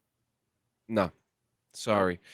So I want to get high and eat cheesecake at the same time, though. That's okay. If you like it, you do you. I don't need it. I'm good. That's me and right. John, me and John are anti. When I go to the Cheesecake Factory, I eat everything except fucking cheesecake. Okay, like this is a HOOAH-esque episode. What's interesting about this whole story is that his girlfriend was calling Never 911. go full HOOAH. Yeah, you're right. While we're talking about a fucking guy from Regiment like massacring people at a fucking festival, Yeah, right? so this motherfucker, his girlfriend. Wonder if it tasted like cheesecake. His girl. We're gonna have to go back to DD214 Gaming. Network has been canceled. We've lost the plot, guys. We've completely lost the plot. I'm okay with this. I am totally okay with this format. Like everybody else can suck our dicks for once instead of us. Let's see. Getting butt fucked by the. I have had a Bacardi rum punch, which actually has rum in it. I have had a beer, and I am now on my second glass of bourbon. And we're talking about a guy from Ranger Regiment massacring people at a music festival. Now, can I give you the best while going full HOOAH? The best part of the story. The best part of the story is that his girlfriend started calling the police, and she called the police, but unfortunately, he grabbed the phone and he shot her twice. Goddamn, dude! And also fired at a drone too. Police found them, and the detective shot him, striking him once. He was taken to the hospital, and obviously later shot in his jail. ass too. Yeah, his arraignment was scheduled July 5th, and during the arraignment, a defendant is apprised of their rights and charges presented. He is then required to enter a plea. So this is a very, very nasty thing. Jesus now, fucking Christ, dude. Now that's heavy. That is heavy. Like, yeah, it's a heavy story. And guys, come on, yo, like you are here. If you are in fucking uniform, you're supposed to. What do they say in the army, Jay? Do the right thing. Do the right even thing. when no one's fucking looking. Yeah. Ain't that right, Joe? That's one of the army values, integrity. What are the 7 army values, guys? Well, it's fucking honor, leadership. So it's been a while. It's okay. Yeah, it has been a while. Fucking here, let me Google this shit. I'm Googling it. Staff Sergeant Campbell fucking sucks now. Oh, here comes clear loyalty. Loyalty, duty, respect, selfless service, honor, integrity, and personal courage. There you go. Thank you. We got to let the active duty guy do the fucking work. That's right. Dude, fucking thank you. Like my brain. This is where it's good to have a fucking recruiter in the chat. My brain has been filled in the last couple of years since I've been out with a lot of other stuff. So like some of the army stuff, it falls by the wayside. But that doesn't mean I forgot it. It just means I can't fucking access it now quick. Now, my favorite army value is integrity, right? Integrity. Now, that was my favorite too. Now here comes something that is losing integrity. And a warning has been issued to troops receiving strange smartwatches in the mall. Okay, it's no secret that we've talked about this, how smartwatches and GPS have been giving out satellite indication. Remember when we covered soldiers doing PT and stuff? We talked about on my third deployment too. Remember? Yeah, like we talked about like. Go ahead, John. I'm sorry. I apologize. No, say what happened. Well, I still can't. Like, there's still stuff I can't talk about. There was an article. But that's true. There was an article that came out a couple months ago with we use smartwatches. Garmin's. We use Garmin's, and Garmin's use Russian and Chinese satellites as well. Yeah, and which so this basically means like it's not smart to do. Exactly. It's not smart to do. If that makes sense. So this article from military.com is saying if you got a free smartwatch in the mail, you'd activate it and throw it in your wrist, right? Wrong. According to the press release from the Department of the Army's Criminal Investigation Division, and if you guys don't know what the fuck that means, that's CID. There seems to be a program targeting service members with free smartwatches. While the CID did not respond to a request for numbers or services affected in time for this story, the phenomenon is sufficient widespread to merit the division issuing a military-wide alert. One particularly worrisome aspect to this is that the devices, when activated, have immediately connected to Wi-Fi and the user's smartphone unprompted. This is and Squillini, explain to me why this is a problem. Well, do you guys remember when we said like TikTok was going to be a problem because it was owned by the Chinese, and everyone's like, no, it's not a problem. And then like TikTok, in fact, is owned by the Chinese, and then like they actively are like taking and harvesting data, and like we've proved it several times over. Oh no. I gotta go from a master's in computer engineering technical standpoint on this. Let's hear it. And first off, I want to know, it's got to be fucking privates that are fucking actually setting these things up. I agree. Because anybody with goddamn common sense and more than a high school diploma isn't fucking just automatically turning on a fucking smartwatch they got randomly in the fucking mail. That's right. The other side of this, I guarantee you every phone that it's auto connecting to is a fucking Android smartphone. Not a fucking iPhone.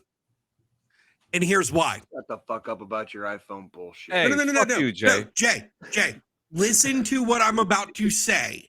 And I need you to listen really carefully here, Sergeant. I'm trying. Paging Dr. Douchebag.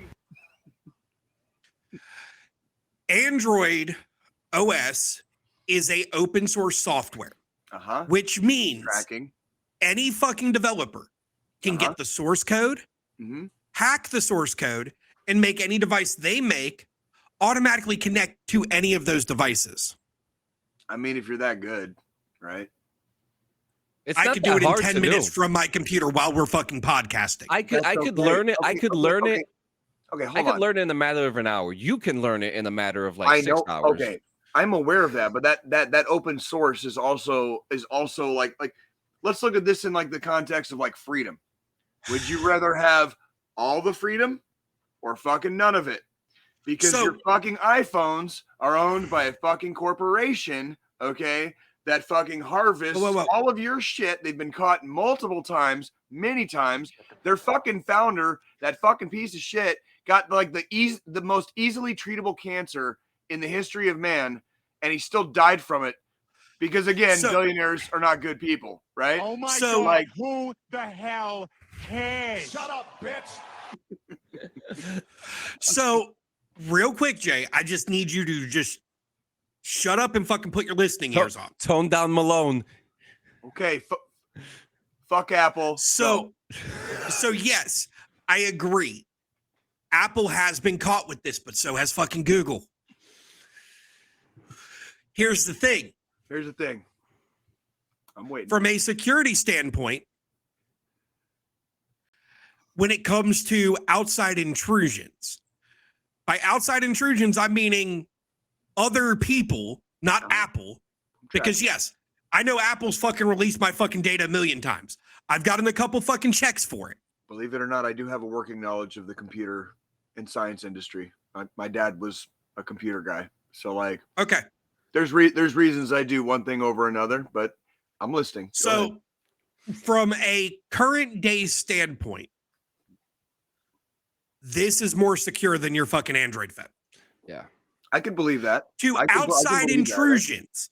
Outside intrusions. I'm not saying Apple's not still fucking stealing my fucking data as we speak. Yeah, they still have internal issues, you know. Because every fucking company's stealing our goddamn data. The second you sign up for a Facebook account, I can't tell you how many times I've thought about buying a new product for my fucking streaming and podcasting setup. The next day I'm getting ads for it on fucking Facebook. You know how 20 minutes later, I'm getting fucking ads for it on my, Facebook. my body has been fucking integrated. ridiculous. My body has been integrated with AI. I'm fucked.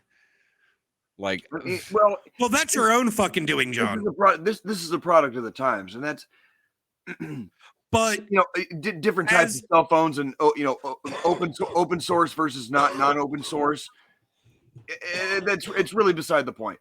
I think what we're actually getting at. I think what we're actually getting at here is every system's got its own security vulnerabilities. If you want to commit a crime, just don't have a fucking cell phone on you. That's it. Exactly. Like that's pretty. If you're going to commit crime, if you guys are going to go out there and do crime, I mean, don't have a cell phone on you. Period. I sit here every day. I walk around with a fucking smartwatch on my wrist. This smartwatch has its own cellular plan. Right. That allows me to take phone calls and send text messages, get weather updates and shit, whether this is on me or not. Every day, the fucking government knows where the fuck I'm at and exactly what I'm fucking doing. Do I give a shit?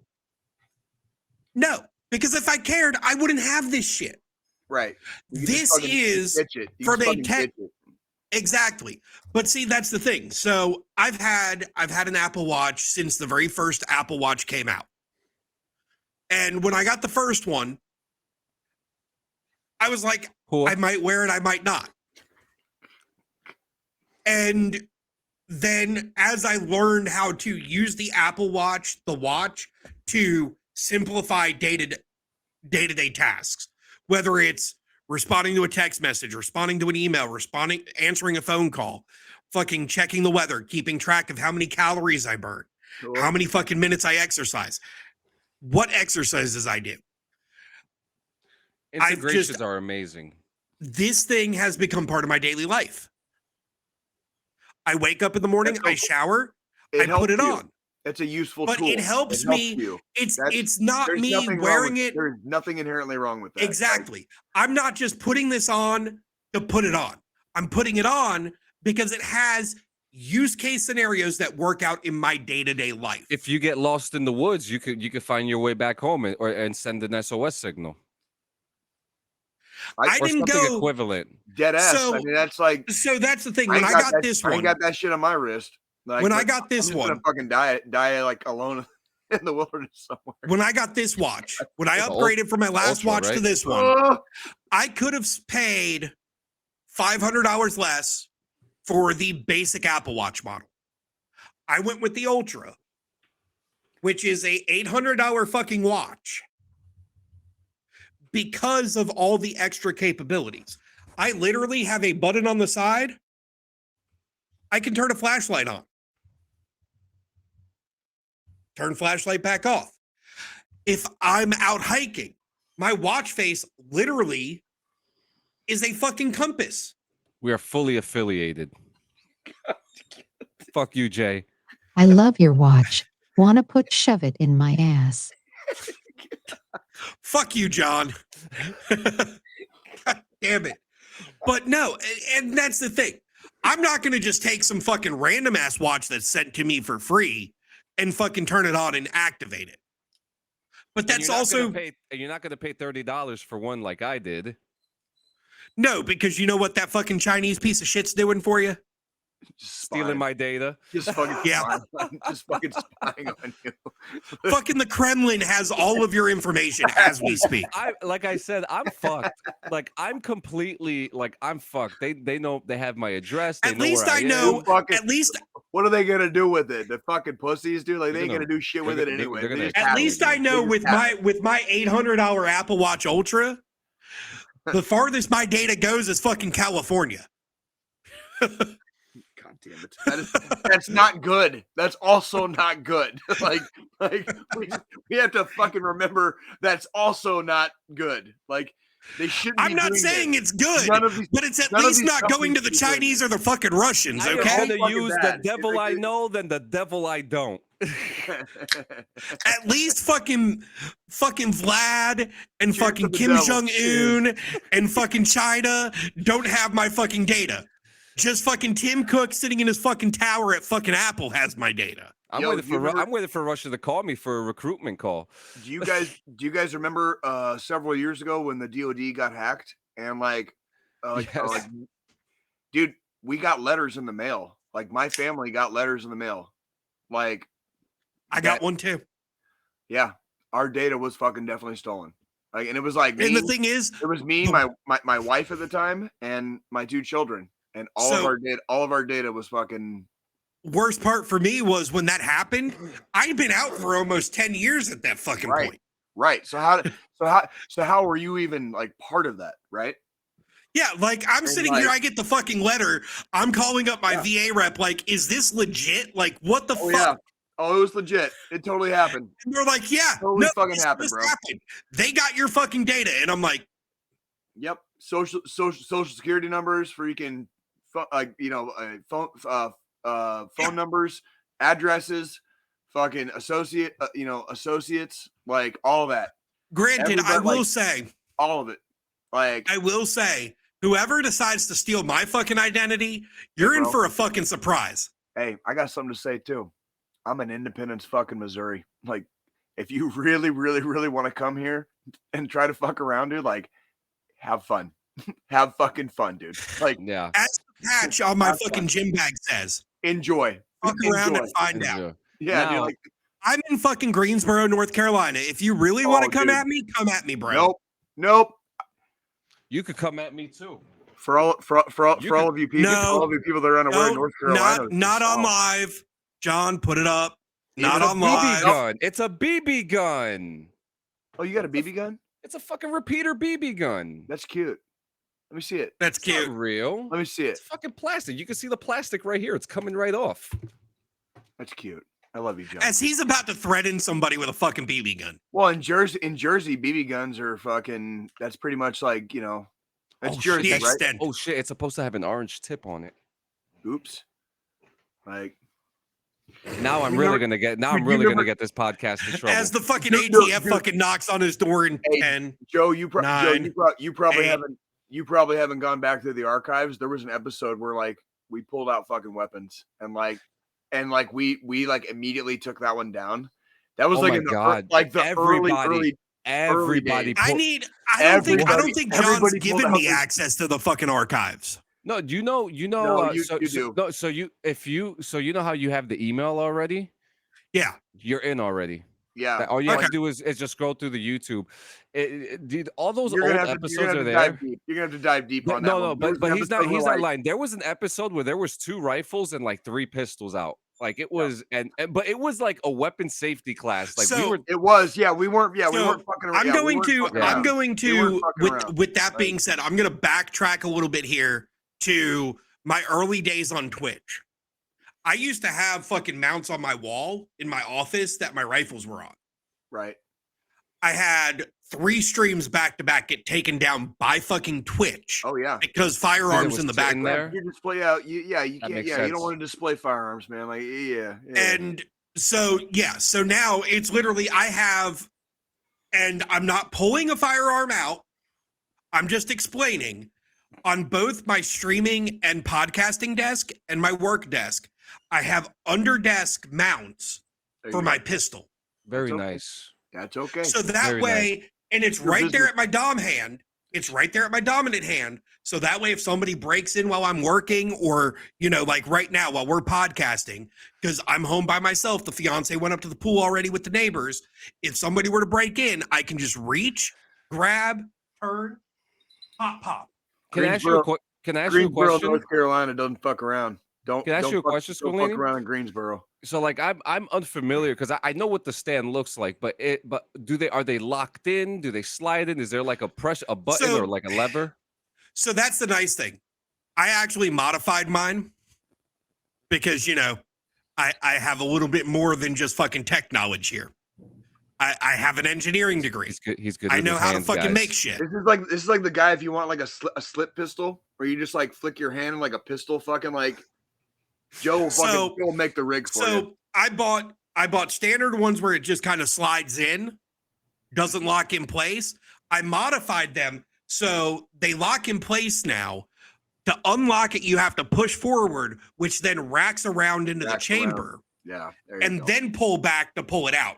So there never is a live round in the chamber when they're under there until I have to fucking get it. You have to get it out. HOOAH? And then the second I have to grab that motherfucker, I'm automatically loaded. That's why I said I can literally on my right side reach under my desk, throw my arm forward, turn around, pop, while I'm still fucking seated. Too easy. I fucking love that. I love that. And because anytime I'm at either of these desks, my camera's active, and as you can see, the door is fucking clearly in the picture. Mm-hmm. And from my work desk, it's more in the picture. And I'm always in a fucking, video chat with one of the guys that I work with, that me and him are great friends. He actually lives in fucking Independence also, Jay. Is that guy? So we're always in a team chat together. We're gonna have to talk offline so I can find a way to freaking meet this gentleman. If we're both, we're always in a team's chat together. So I've always got eyes on that door. Well, if I live within a couple miles of this motherfucker, yeah. Pop. Independence isn't big. It's not. No, it's not. No, it's not big, but it's a town of size, and it became. It's part of the Kansas City metropolitan area, obviously. Well, and that's the thing. But next time we do, literally next door, but it's like Independence is like the weird thing about Kansas City and the Kansas City metro area is you have all these different little communities, and these communities grew and were like their own thing. But as Kansas City got bigger, it started swelling up. It's like, it's like when it, So anywho, Independence was one of the first, it's next door to Kansas City proper. So like we live less Independence is more of a suburb of Kansas City than it is a fucking. We live less than a mile from Kansas City proper. Like, we are that close. Like, it's like there's Kansas City and like Independence is right here. And we are right there. You know what I mean? Like, Jay, that's the thing. When we do end up coming up, me and John, and we do a fucking in-person fucking Sunday fucking show. Oh my God. We've got to fucking plan that. And everybody, you got to fucking keep on our asses. Everybody that watches, you need to keep on us because we've got to do that again. Especially now that I've joined in. And it's going to be even wilder. It's going to be even wilder. I would love it. And we're all going to fucking be hungover when we have to fucking do the podcast on fucking Sunday morning. As we fucking should be. Okay. As we should be. And like, it's just like taking a fucking run on fucking Monday mornings. You got to run 5 miles after you fucking partied all weekend. Right. And like, but when we do this, like, oh, fuck me. Right. When we do this, obviously, if I'm in that area, I've got to hit up my work bro. Yeah, drink with us, and we'll get him to come out and fucking drink with us. 100%. He'll be a part of the show, and then we could. Maybe we can get him to fucking come and be a fucking because he's a veteran also. We can go. I've got places we can go. He's a vet also, Jay. I bet he does. But we're gonna have to start planning this soon. Me and him will have to discuss those places. Now, granted, he was fucking nasty guard versus active or reserve. Oh, that's all right. He still wore a uniform. It's okay. I give him shit about it all the time, anyways. I will warn you ahead of time. There are some bars around here that I will not go to. Like, I will just warn you ahead of time. Those are going to be the ones we go to then. No. You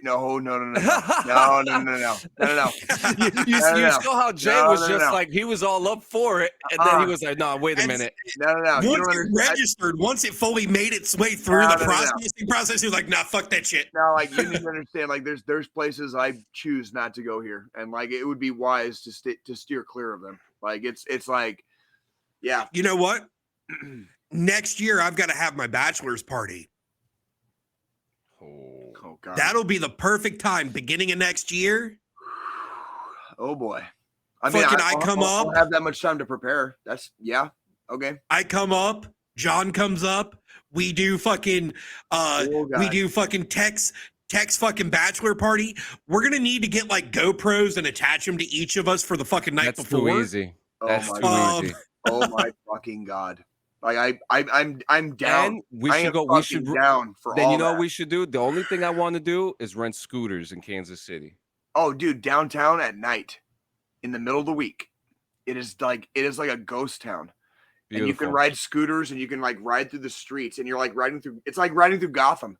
I shit you not. It is like riding through Gotham. But and there's all remember this like, conversation because we're gonna be riding through the streets with scooters in Kansas City and like. soon. I'm just saying, like it's fucking beautiful. So like, Kansas City is not a bad place to be. Independence. So now that we've thrown this off track again, yeah. Now that we've thrown this off track again, what was the last piece of news we had, John? We were going to talk about our boys in our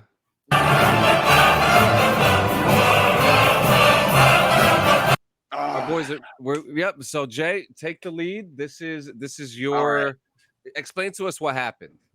So yesterday, and this is probably going back about, I'm going to say probably about 36 hours. The guy that is in charge of Wagner PMC started pushing troops towards Moscow, and they downed vehicles and helicopters. There were definitely deaths like that were incurred. Several freaking towns and cities of maybe some size were occupied. And then apparently about 16 to like 24 hours ago, like a deal was reached. I am not a scholar on Russian politics, but this is like that's your disclaimer right there, right? Oh yeah.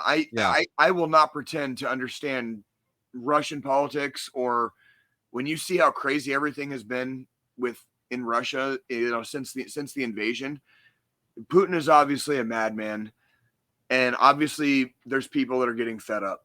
Like they're sending all their people into a meat grinder basically, and they're getting chewed up. The Ukrainians are suffering heavily. The Russians have now blown fucking dams. They're doing like ecological disasters. You know what I mean? Like they're literally using. It has been a nonstop war crime. The entire invasion has been a fucking war crime, right? And now this was like one of the first times we've seen in over a year Russians getting pissed off about it and like at least attempting to do something about it. I don't know what happened. I don't know why they stopped pushing to Moscow. They said they're just going to drive back to Ukraine, which is like it's so weird. Like there's an actual fucking war going on, right? There's an actual fucking war going on. And all of a sudden, like, all these motherfuckers start, like, pushing towards Moscow. They said there's, like, 6,000 of them. And there's probably more than that. Like, that's what I'm saying. Like, the Russian authorities have raided the houses of people that belong to Wagner. Okay? Like, this is weird. This is, like, unprecedented shit. But then again, this entire fucking war has been unprecedented. And it's fucking, it's a travesty. It's a fucking... There's a former Green Beret that's fighting in Ukraine. And I saw an article about him this week, and he said this is the most just war our generation has ever fought. And I believe that. And that counts Afghanistan and Iraq. Like the Ukraine war is a just war. Yeah. Like they invaded for no reason, and like the Ukrainians have every fucking right to fucking fight back, take back everything that's theirs, and they're going to, and they're doing it. And I don't know what the fuck is going on the Russian side right now. Like, I don't know what the fuck is going on with like Wagner, and I know Wagner's pulling out of fucking Syria and Africa right now, which tells me that like they're bringing everybody fucking home. So like, I don't know what that means for Ukraine right now, but it's happening. It's fucking happening. And like, it's a big deal, guys. It's a big deal. Don't be scared. We said this 3 days after the fucking invasion last year. Don't be fucking scared. There's nothing to be fucking. There is nothing to fucking fear. Even if what's our lie, Jay? If Article 5 is invoked, if NATO goes in, who fucking cares at this point? What's the DD214 Network slogan? You are no longer alone now. No, because we have you. Because we have you. Because we have you. We're here. When you got that fucking scary ass message and it said fucking no help is coming, expect to self-rescue, we are here. You ain't gonna be fucking Marcus Luttrell with us, dude. Like, we are here. All right. Yeah. Like, There's no lone survivor happening here. No, we've got you. Fuck no. And we know when we're right about shit like Ukraine and Russia. And we were right the whole time. Like, Ukraine has every fucking right to do this. Like it's, and whatever happens in Russia, don't be scared. Whatever happens in Russia, stop being fucking scared of these fucking pussies. They're fucking pussies. Psycho bliat. You're fucking bitches. So like the whole fucking country, dude. Fuck them. I will proudly say that, you know, when all this shit started, being the gung-ho fucking soldier I was, I reached out to several of the organizations that were trying to find prior service, you know, military guys that were willing to go to fucking Ukraine to help. Right. I reached out because I was, you know, an MP. That wasn't quite the fucking background they were looking for at the moment. I didn't get selected to fucking go. But I would hop on a fucking plane tomorrow to go help our brothers and sisters in the fucking Ukraine. Can I get a HOOAH? If I fucking could. If I didn't have my Nikki and my daughters, at this point, if it wasn't for my fiance, I feel guilty. I feel fucking guilty sitting here talking about it and not fucking being about it. Except I have daughters to raise. I have daughters to raise, and I have my Nikki, and like I can't. Here's the way I look at it, though, Jay.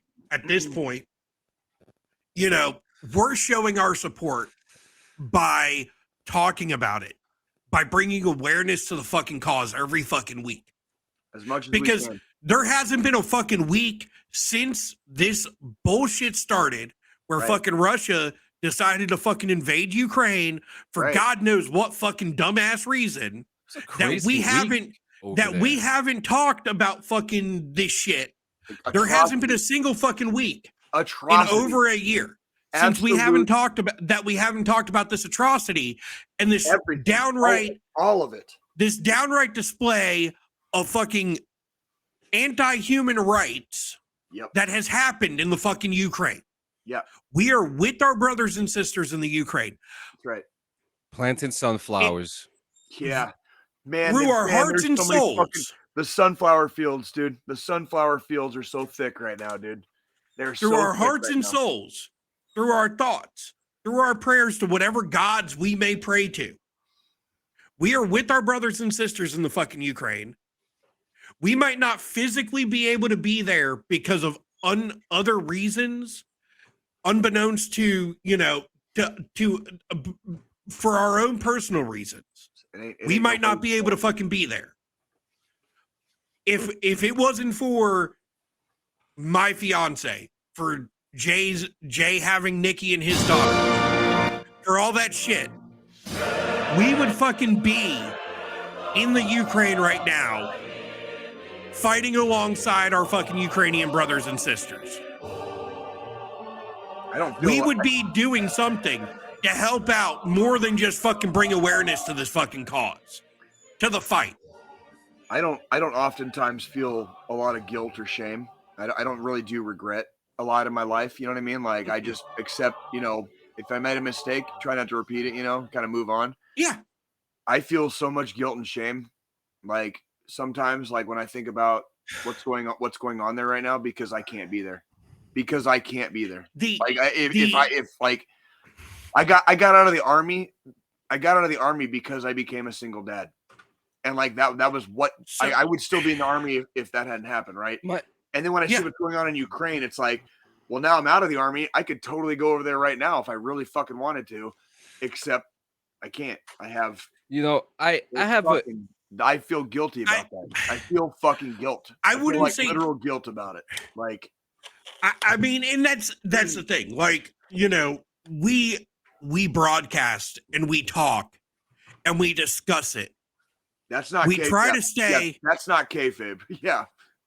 We try to stay as far out of politics as we can. Right. Except when it comes and it's like to the fucking Ukrainian war effort. You can't fucking. It's so in your face. You can't fucking ignore it. People are fucking. No. The world is on edge right now because of this shit. The entire fucking world is on edge right now because of it. Why? Because when fucking Russia falls, when they will fall, okay, it's going to happen. Because they will. There's a fucking shitload of nukes over there. Just like when the fucking Soviet Union collapsed. The world shit its pants. The world shit its fucking pants. I know you guys might not be old enough to remember. I fucking do. When the Soviet Union collapsed, the world was shitting itself. Ukraine gave back nuclear weapons. Like, that happened. That was an actual thing. The whole world was shitting itself over the nukes. And I'm telling you guys right now, don't be fucking scared. There ain't nothing to be scared of. No. Whatever happens in Russia, internally, externally, they're going to get their fucking asses kicked and handed to them in fucking Ukraine. Okay? Crimea is going to be, again, rightfully part of Ukraine. Okay, at the end of this. And whatever happens in fucking Russia after they're pushed back to their own borders, okay? Who fucking cares? Fuck them. Okay? Yeah. Fuck them. If Article 5 gets fucking declared and NATO goes in, who fucking cares? Don't be scared. Don't let the fucking fear dictate your fucking life. Exactly. Enjoy yourselves. It's fucking summer. All right? It's going to be summer in Crimea soon in Ukraine. Don't be fucking scared, guys. We love you. All right? Don't let the fear take over. As Jay's shirt says, use the tools of the fucking trade. Tools of the trade, homies. Tools of the fucking trade. And with saying all that, make sure you guys check out www.linktree.com/DD214gaming. A lot of stuff says gaming. It's going to be changed. YouTube is not allowing me to change anything until tomorrow. So tomorrow, everything will be changed. And Squilini, you have the final thought today. Yes, I do. So, let me remove the shades here. This is a bit of a, I've had it, as we discussed earlier. This weekend's been a bit rough for me. And if it wasn't for fucking Facebook letting me know that yesterday would have been my mom's 68th birthday, it probably wouldn't have been as rough as it was. We all go through shit. We all have our own fucking coping mechanisms. But if you're feeling down, you're feeling out, and you don't know how to cope, there's people there for you. Whether it's your brothers and sisters you served with, whether it's one of us 3 J's here on the fucking podcast and you just reach out to us via Discord, or whatever way you may find possible, whether it's reaching out to the National Suicide Hotline by texting them at *988 or calling 1-800-273-8255. That's 1-800-273-TALK. There are people there to listen. There are people there to guide you through your tough times. There's ways to cope. There's ways to manage and deal with the pain and the heartache that you're going through. Don't become another one of the statistics. We all are dealing with shit in our own ways. We all deal with it. We all try to deal with it. I understand times get tough, but you've got brothers and sisters out there for you. I cope with, like the loss of my mom. I cope with that by sitting down for an entire fucking day and watching goddamn war movies. Because nothing makes me feel happier than watching a fucking Haji get shot in the head. HOOAH. And we talked about mom and how, yesterday was her birthday, and this Christmas will be 5 years since she passed away. Christmas Day exactly at 10:25 a.m. Next week, well, not this week, but right after July 4th, it'll have been 8 years since Dad passed. He passed away July 12th.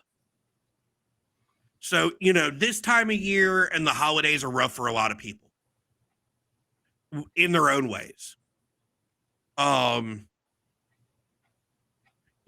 of us veterans, we don't handle fireworks very well. Some of us are just like, fucking blow it the fuck up. Remind me of fucking war. But make sure if you're feeling down and you're feeling out, reach out, contact somebody,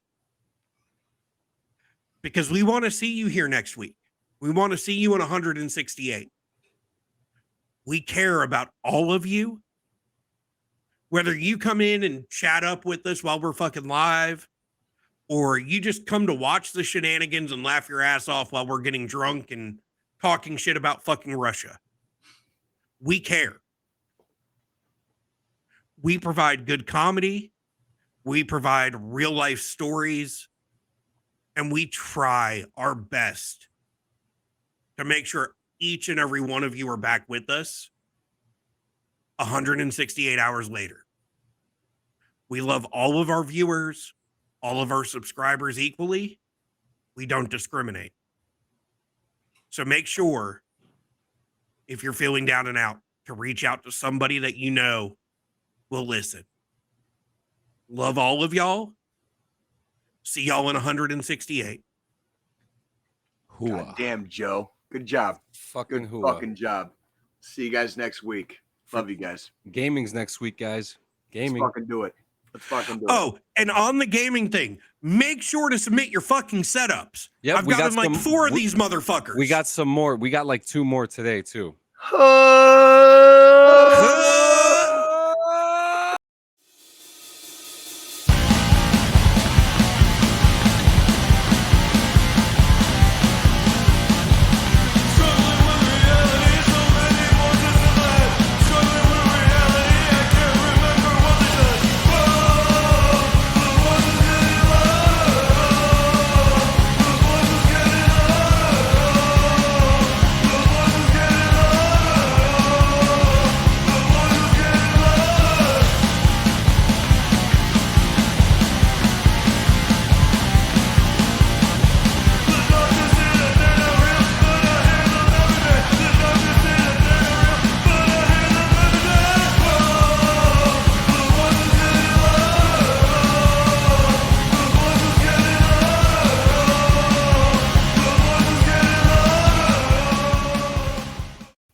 I totally channered my fucking platoon sergeant on that fucking one right there. Hold on. We're still live. Hang on, baby. Hang on. Come here. Now that's a fucking show. We're still John, live. John, we're still live. Turn it off. Whoops. Still live.